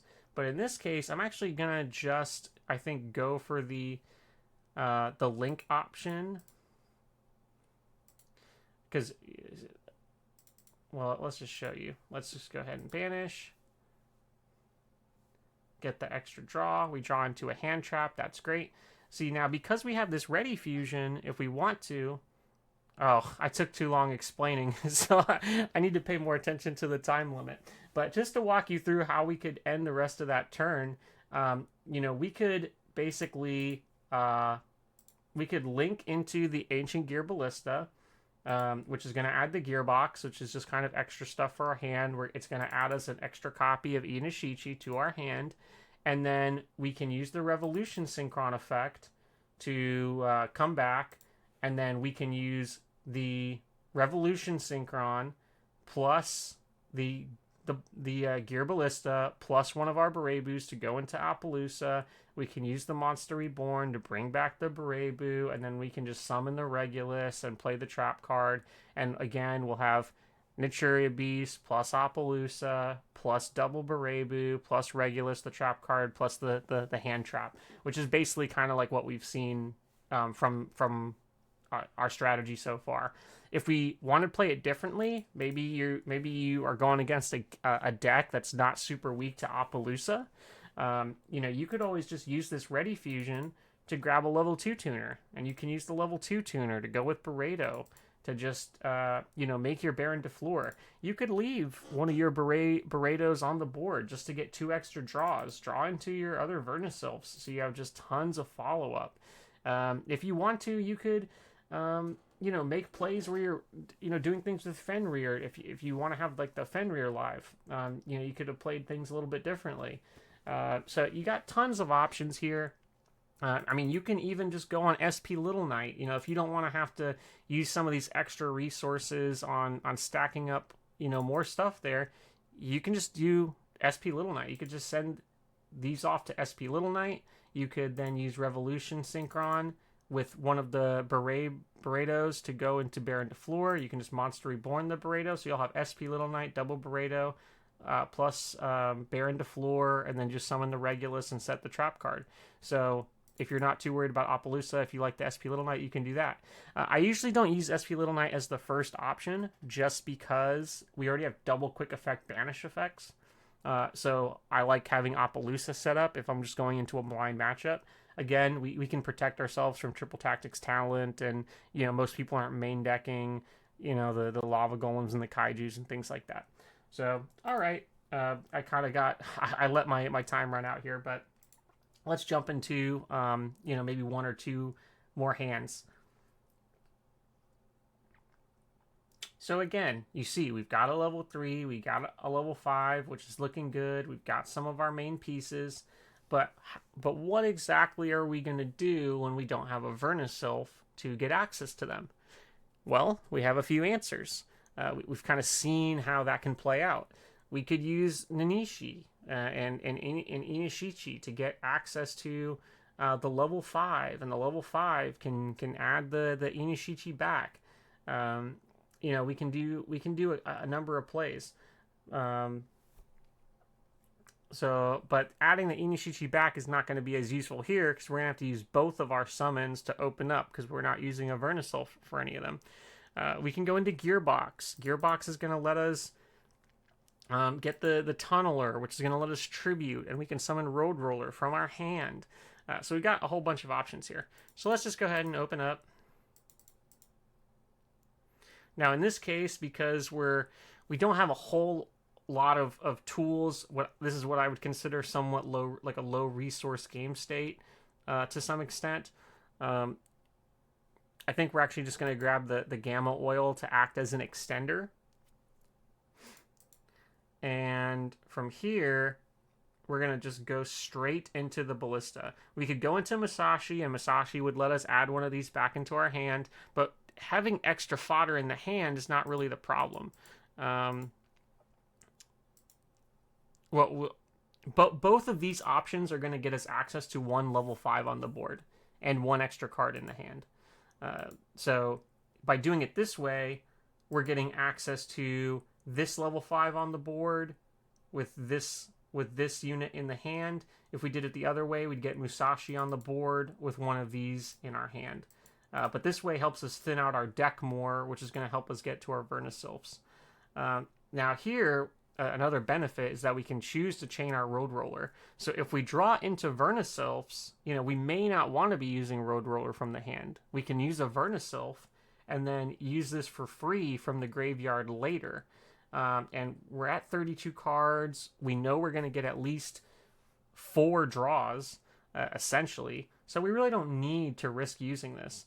But we are going to choose to do it just because we already have 2 Vernisylph kind of fodder from our hand, and there's a good chance we'll just draw into another one. So rather than play risky, we can play kind of safe here and just go for that. So now we can go ahead and get the Gamma Oil.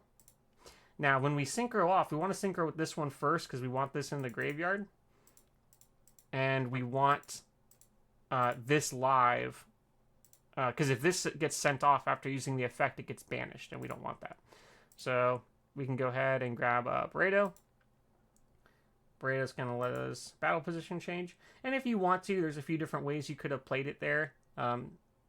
If you wanted to, not kind of...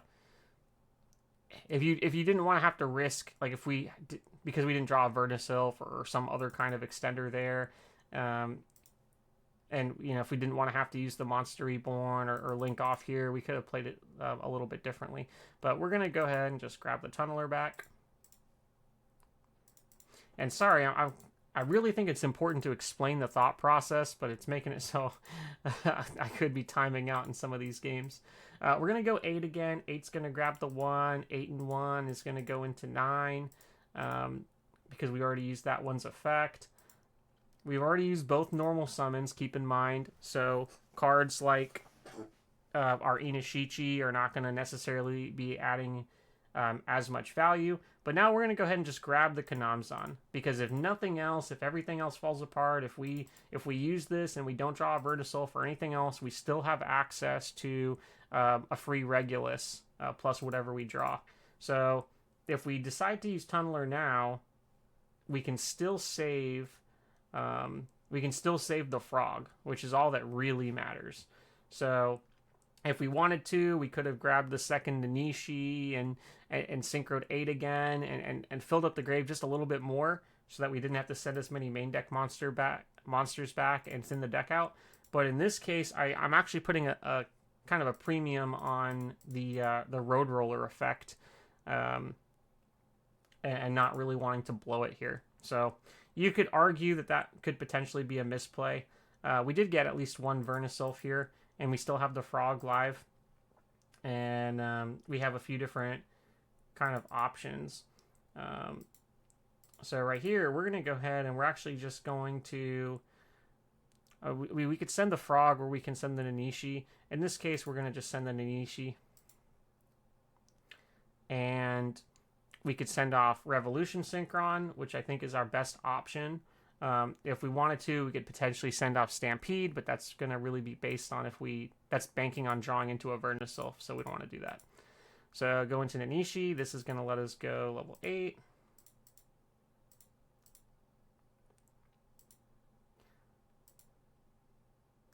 And we're going to grab another Frog.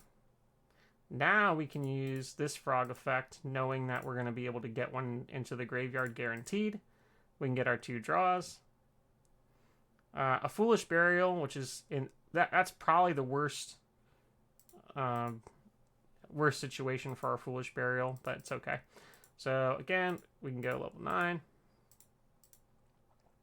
And in this case, we're kind of winding down here. We're going to end up with a somewhat suboptimal board.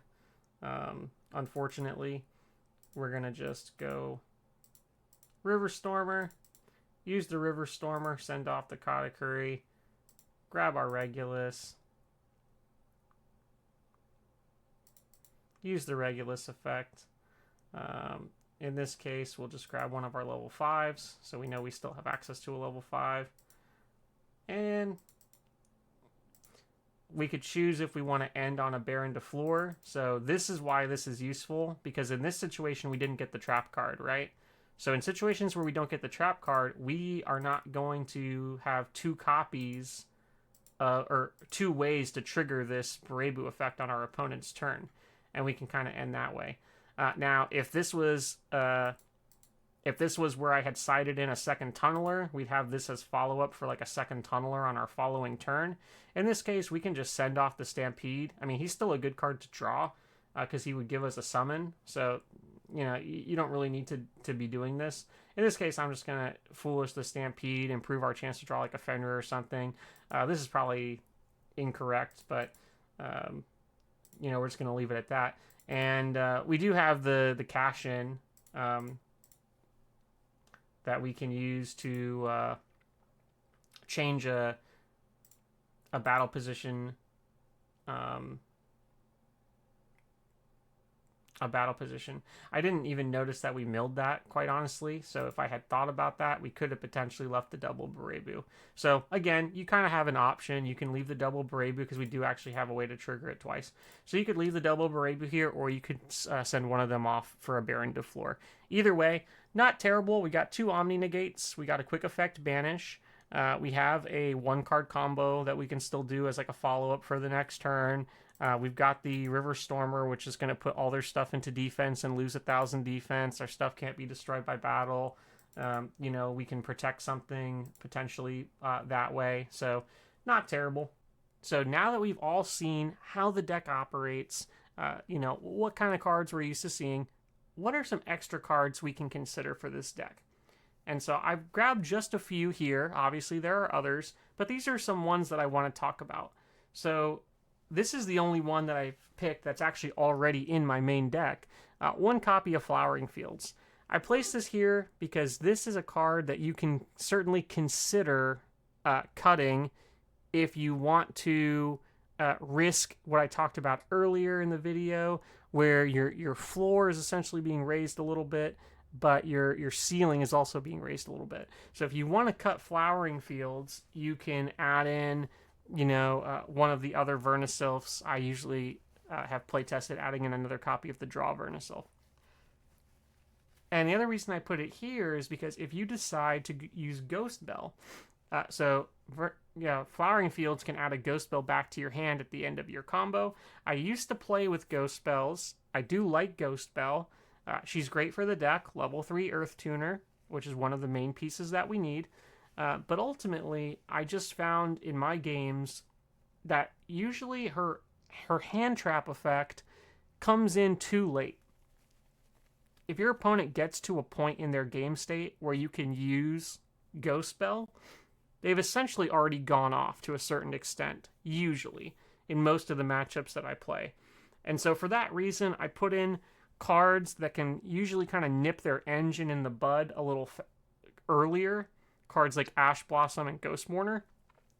But if the meta changes, Ghost Bell is certainly a card worthy of consideration. And along that line, really any 3-star tuner. So we've got Ghost Ogre and Snow Rabbit, another great card for consideration. I did use to main Ghost Ogres in the past also, and kind of similarly, because Ghost Ogre doesn't actually negate the effect of the card that you're responding to, a lot of times it just doesn't quite cut it. But in certain metas, against certain decks, Ghost Ogre is certainly a very valuable card, and these are both cards you could consider, you know, for your main deck or even your side deck. Next is Karakuri Quick. So, you know, I see people, and I throw the other Katakuris over here. I do see people run, you know, some of these other types of Katakuri cards, and you know, why am I not playing any of these other Katakuri cards is essentially why I put these here. Quick is valuable because not only does he have a pretty useful effect, you know, run something over, get a special summon back, particularly going second, obviously. He's great because you can use him to step synchro with, and that helps fuel your graveyard faster. But the reason I cut Quick is because we had to trim Beret down to 1 copy in my extra deck list. And so because of that, and because Quick is essentially relying on Beret to step synchro, um, and we might have to use Beret with one of our other cards, I really want to limit the number of cards that need Beret to be used as combo pieces. And essentially kind of limit the number of Katakuri monsters a little bit, so that we can add some of those other valuable cards like Gearbox and the Infinitrax, etc. Saizen. Main reason I'm not using Saizen, which is the tuner I often see people use with Katakuris, is frankly, we're focused on 5 and 3. I've said that throughout the video. We want to go 5 and 3. So we're not trying to go 4 and 4. We don't want to use we don't want to use 4 non-tuners, because, like what I said, we would have to step synchro if we're using 3 tuners. And the 3-star tuners just add more value. The Nishi gives you that extra normal summon. Nishipachi gives you that monster battle change effect. So Saizen is just not really cutting it. If we're going for a 3 and 5 scheme, it also lets us run hand traps. Ash Blossoms and Ghost Mourner become a combo piece in addition to a hand trap. So that's why we're not running Saizen. Really the same reason for Shinkuro. Really the same reason. Baron de Fleur is a great card, but we're not that concerned about it. We don't need to do the 8 and 2 out of the main deck. Sometimes we do it, like I said, with your instant fusion plays, but essentially these cards, in my view, would be sort of dead draws and limiting your slots for things like hand traps. Next, we've got the Infinitrack cards. So these are all cards I used to play at different ratios at different times. Infinitrack Harvester seems like such a no-brainer. If you even now, you just theory craft with this card, it seems like a no-brainer to run it, because you can, on normal or special summon, so with a Vernisylph, you can search out whichever Infinitrack card is most valuable, Tunneler or Road Roller, and then this 2-star monster will just sit on the field to help you go into Naturia Beast. Or use as a link option. So it seems like a no-brainer, but in practice, what I find is I'm searching for these Infinitrack cards that I'd really rather be Foolish Burialing. I feel like I end up using a Vernisylph summon for a Harvester, whereas I'd much prefer to get my level 2 monster for Naturia Beast through Inishichi. And then if I end up using both, the Harvester summon, in a sense, is oftentimes wasted, essentially. And also, unless you run more Infinitrack monsters in your deck, you're risking essentially dead drawing, maybe not dead drawing the card, but making it so that the card's not going to be able to activate its effect. So it's definitely one of the better cards, I think, more compatible cards that we're going to discuss. I do like the card. If you're running a more extended Infinitrack line, like maybe you're running Trencher, or you have some build where you prefer Anchor Drill, then this card certainly can add value, but I feel like it's just taking up a deck slot and bloating the deck a little bit, when I'd prefer to be more streamlined in sending those Infinitrack monsters straight to the graveyard. Infinitrack Trencher, great card. I love Trencher. I essentially cut Trencher when making more space for more hand traps like Mourner and making space for Kashtira Fenrir. But if you're playing in a go first only scenario where you're just solitarying the deck with go first, this is certainly a great level 5 combo piece that acts as an extender, a great foolish target, great search target off of Gearbox. So I do love Trencher. And you could even argue, if you maybe didn't run certain side deck cards, you could argue siding in to Trencher when you're going first. It's a great card, an extender. We love it. But just for more flexibility and more playability going second with things like Fenrirs and Ghost Mourners and Ash Blossoms, it's one of the cards we chose to cut. Anchor Drill, I think, is a bait. I'll say pretty clearly, I think Anchor Drill's a bait. I did love this card originally, but the main problem I had with it is that, again, you're relying on beret, so you need if you're running anchor drills, you're probably going to want to run more berets in your extra deck, which we don't really have space for. And then the other problem is that you're using this to pull a card from your hand, but usually you actually just want to use those cards in your hand as Vernasil fodder.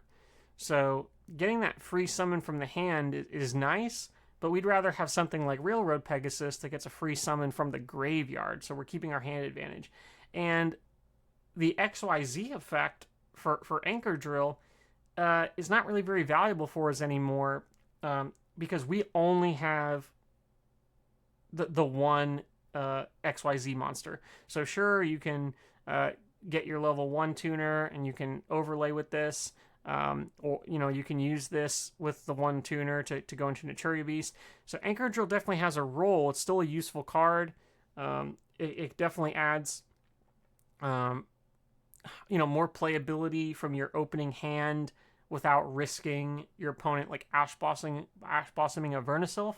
But once you start to cut back certain cards, like in order to make room for things again like Ash Blossom and things like Little Knight and Appaloosa and some of these things, you have to cut back the berets. You have to cut back the Inishichi, or the Nanishis, the 3-star extra normal summon tuner to 2 copies.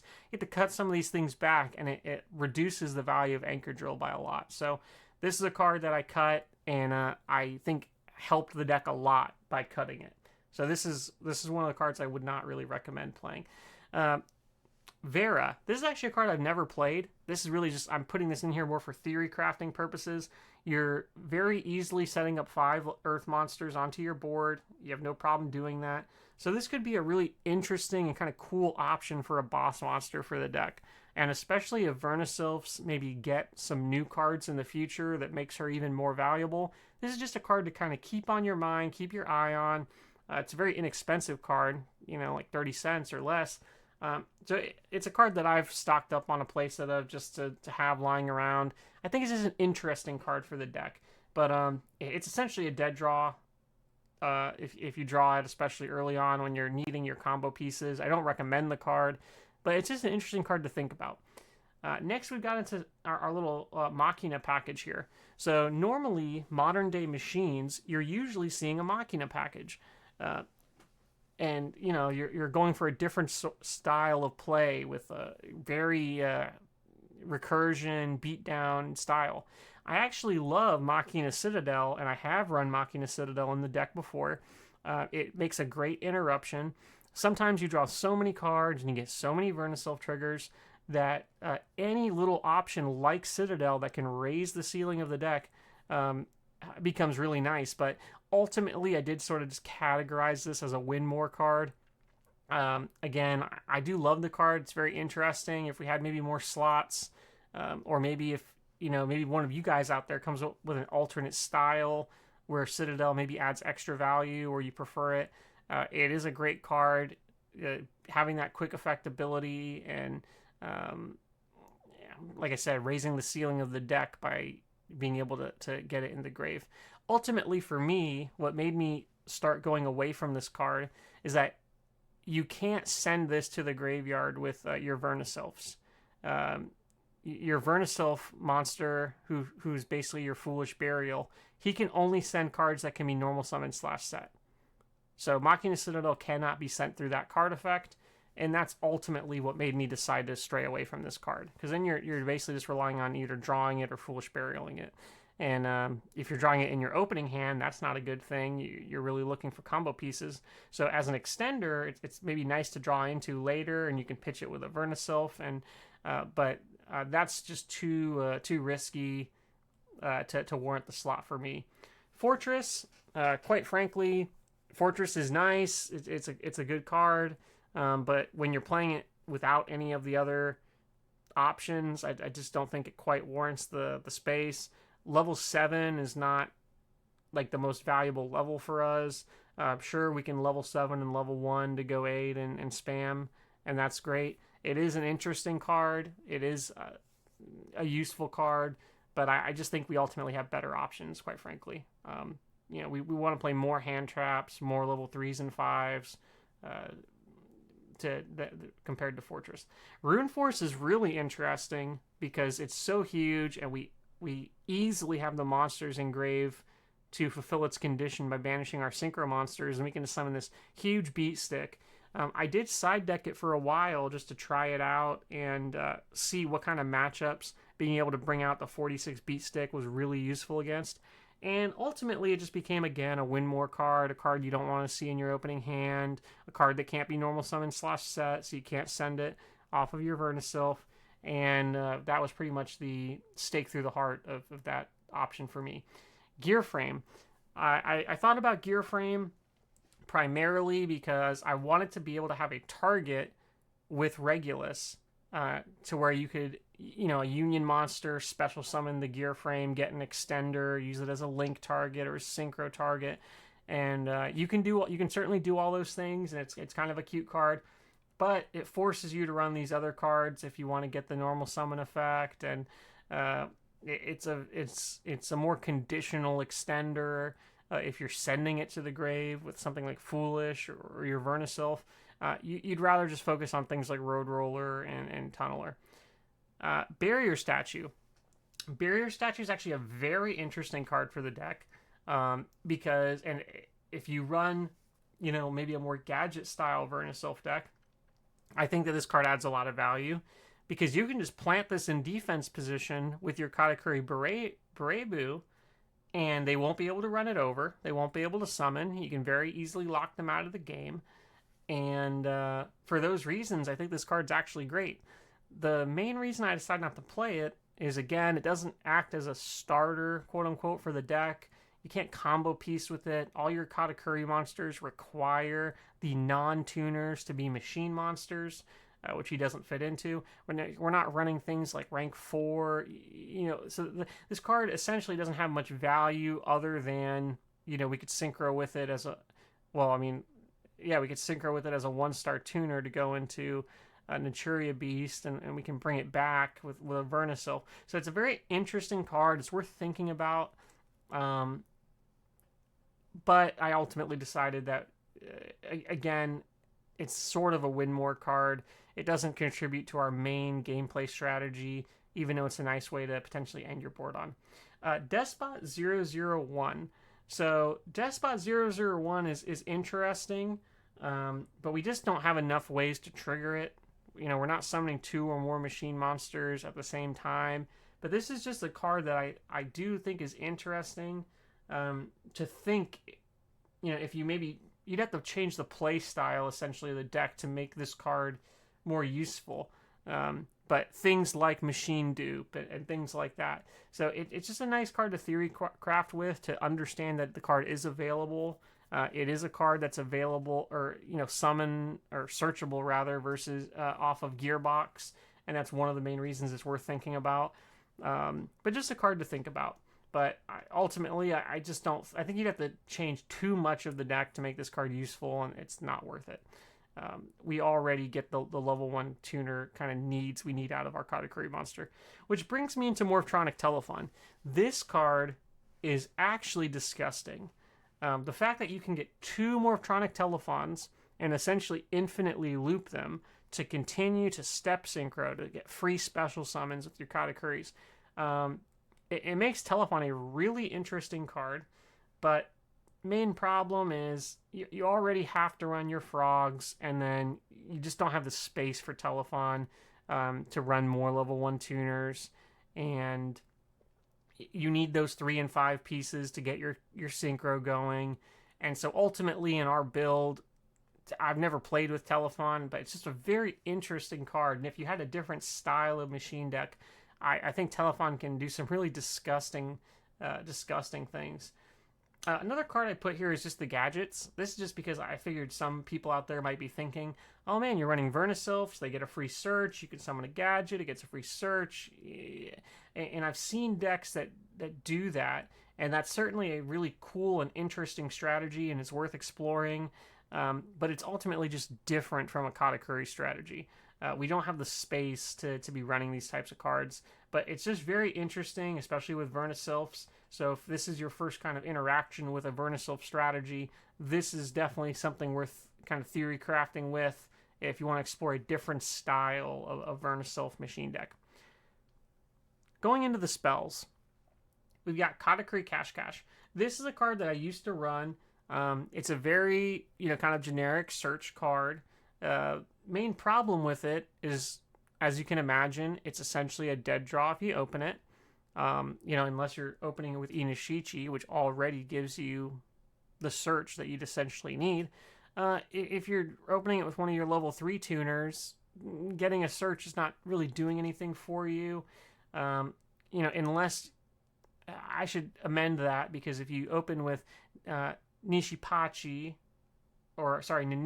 your extra normal summon girl, you can cash to grab the Inishichi extra normal summon, get your search. So that actually is one of the main ways you use the card. So I need to amend that last statement. But ultimately, the card's just a bit of a dead draw. It's much more efficient to search for Inishichi through Gearbox, where you're not risking a dead draw. Katakuri Anatomy, same reason. Mostly putting this in here for nostalgia, for people that have played Katakuri before or thought about Katakuri before. This is one of the main cards you think about because it was just a way to generate card advantage for the deck. And while you could certainly do something cute with this card in this deck to get extra draws, it's frankly not worth it. It's a dead draw in your opening hand, and you just have much better ways to get extra card advantage than to have to run Anatomy. And you really want to limit your spell cards because of your Vernisylphs. Next, we've got Heavy Forward. This is a card I used to play when I ran more of the heavy or more of the Infinitrack package, and I do actually really like Heavy Forward because it can search, one of our free extenders, Tunneler or Road Roller, that we then send off, with our Vernisylph monsters. So I do really like Heavy Forward. It is a really useful card. But ultimately, I decided, and also I really liked it because you could bait out ashes with it before you, use your Vernisylphs, which kind of create these choke points. I do like the card, but ultimately, due to space considerations and due to cutting the Infinitrack lineup down to so few targets, that's really why I ended up cutting this card. And if you're only going to have like 1 or 2 extra spots in the deck, I'd rather just run the second Tunneler, than run a forward to search for the Tunneler. Therianda's Coliseum. Interesting card. Never actually played it in the deck, even when I ran multiple Reguluses. But it's a card I always thought about. But ultimately, the reason that I didn't cut the card, the reason I never ran the card, is because you don't really want to search for Regulus this way. You don't want to hard draw Regulus. Regulus is one of your more dead draw cards in your opening hand. So you want to minimize the amount of times that you're drawing Regulus cards. You'd rather just search for Regulus off sort of the River Stormer towards the end of your combo, or just hard draw into just the Regulus at the end of your combo. So you don't really want extra Regulus draws. Emergency Teleport. This is a card this card was like your main card back in the day, back in the old versions of this deck in 2014, 2013, winning locals with this deck. Yeah, using it, you could pull Ghost Ogre, you could pull, I don't even know if Ghost Ogre was out back then. I think it kind of came out right before, towards the end of the lifespan of this deck, but before Master Rule 4. But you could grab Psychic Commander, and it just gives you a free way to get a level 3 onto the field through a special summon to start your synchro plays. But ultimately, we just don't have the space for it because we're running the Vernisylph engine. So if you're running some sort of version without the Vernisylph engine, this would be a really useful card. If you were running an alternate version, maybe where you were running a playset of Ghost Ogres as hand trap options, you could put one of these in. Or something like that. But it's just a card worth remembering and thinking about. Iron Call. Iron Call is just a free extender for one of your level 3, or in our deck, essentially level 3 tuner monsters to just bring back. So, and I mean, you can use it for some other options like Gearbox, or for Railroad Pegasus is a really valuable one. But it negates the effect, so Railroad Pegasus can't get the extra summon. You can't get back, Ninishi and get the extra normal summon. So we really want to just limit our extra sort of spell extenders to just Monster Reborn and the Katakuri spell, which is searchable, because we want to have more monster cards, essentially, more combo pieces to get everything started.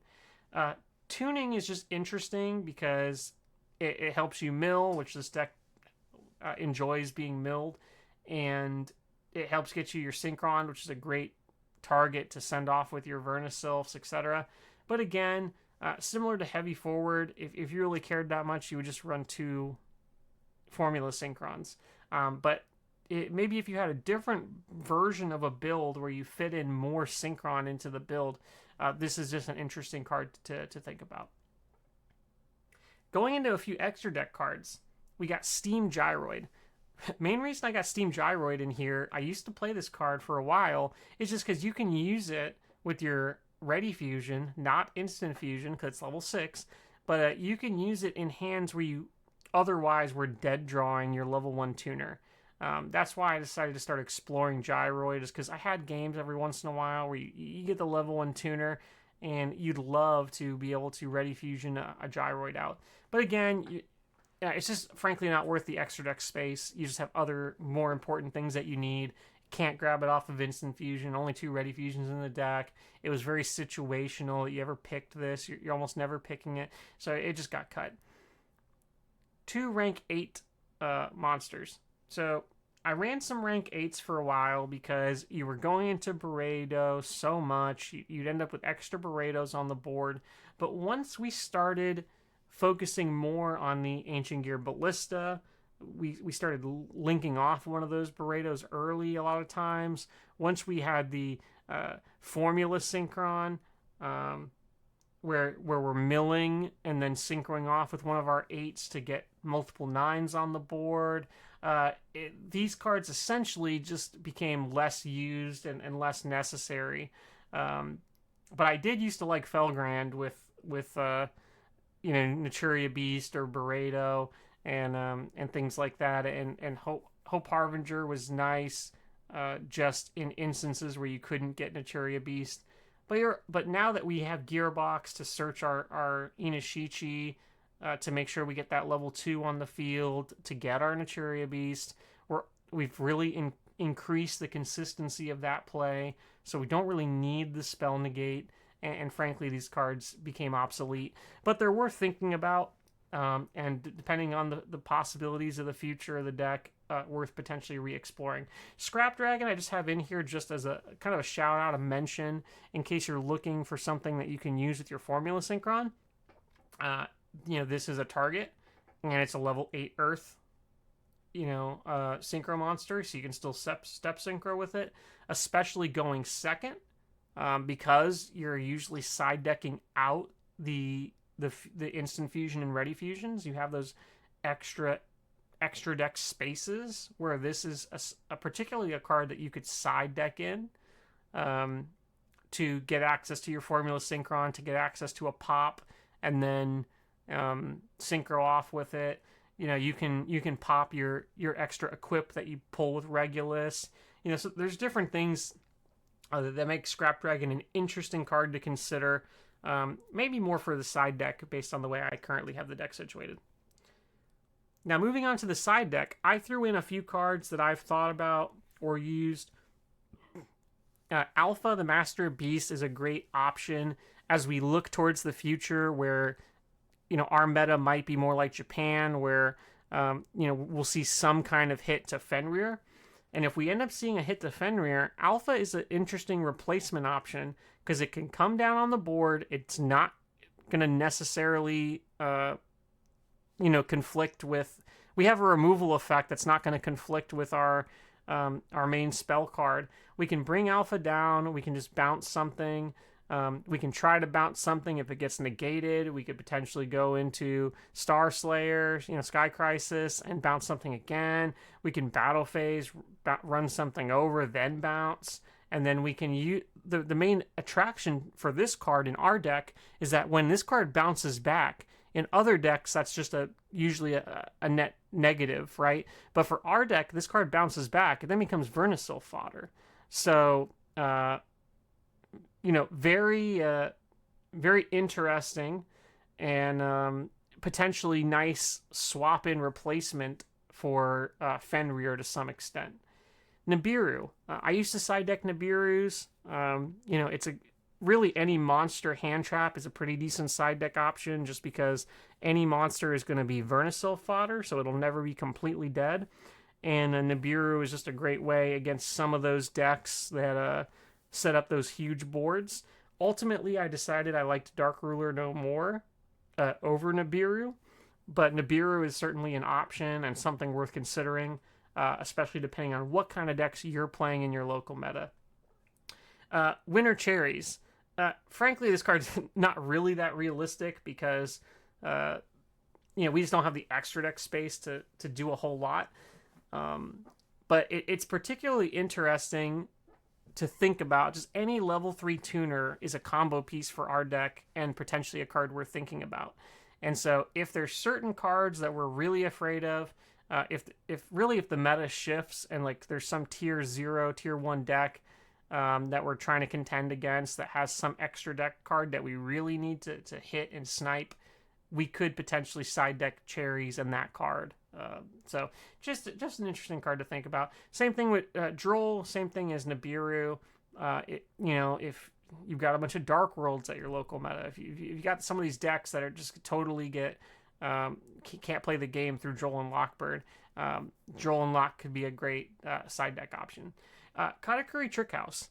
This is not a card I've ever really played, but it's just an interesting option if you were wanting to, go away from the other Karakuri trap cards. This essentially will just give you essentially a quick effect pop a card on the board, and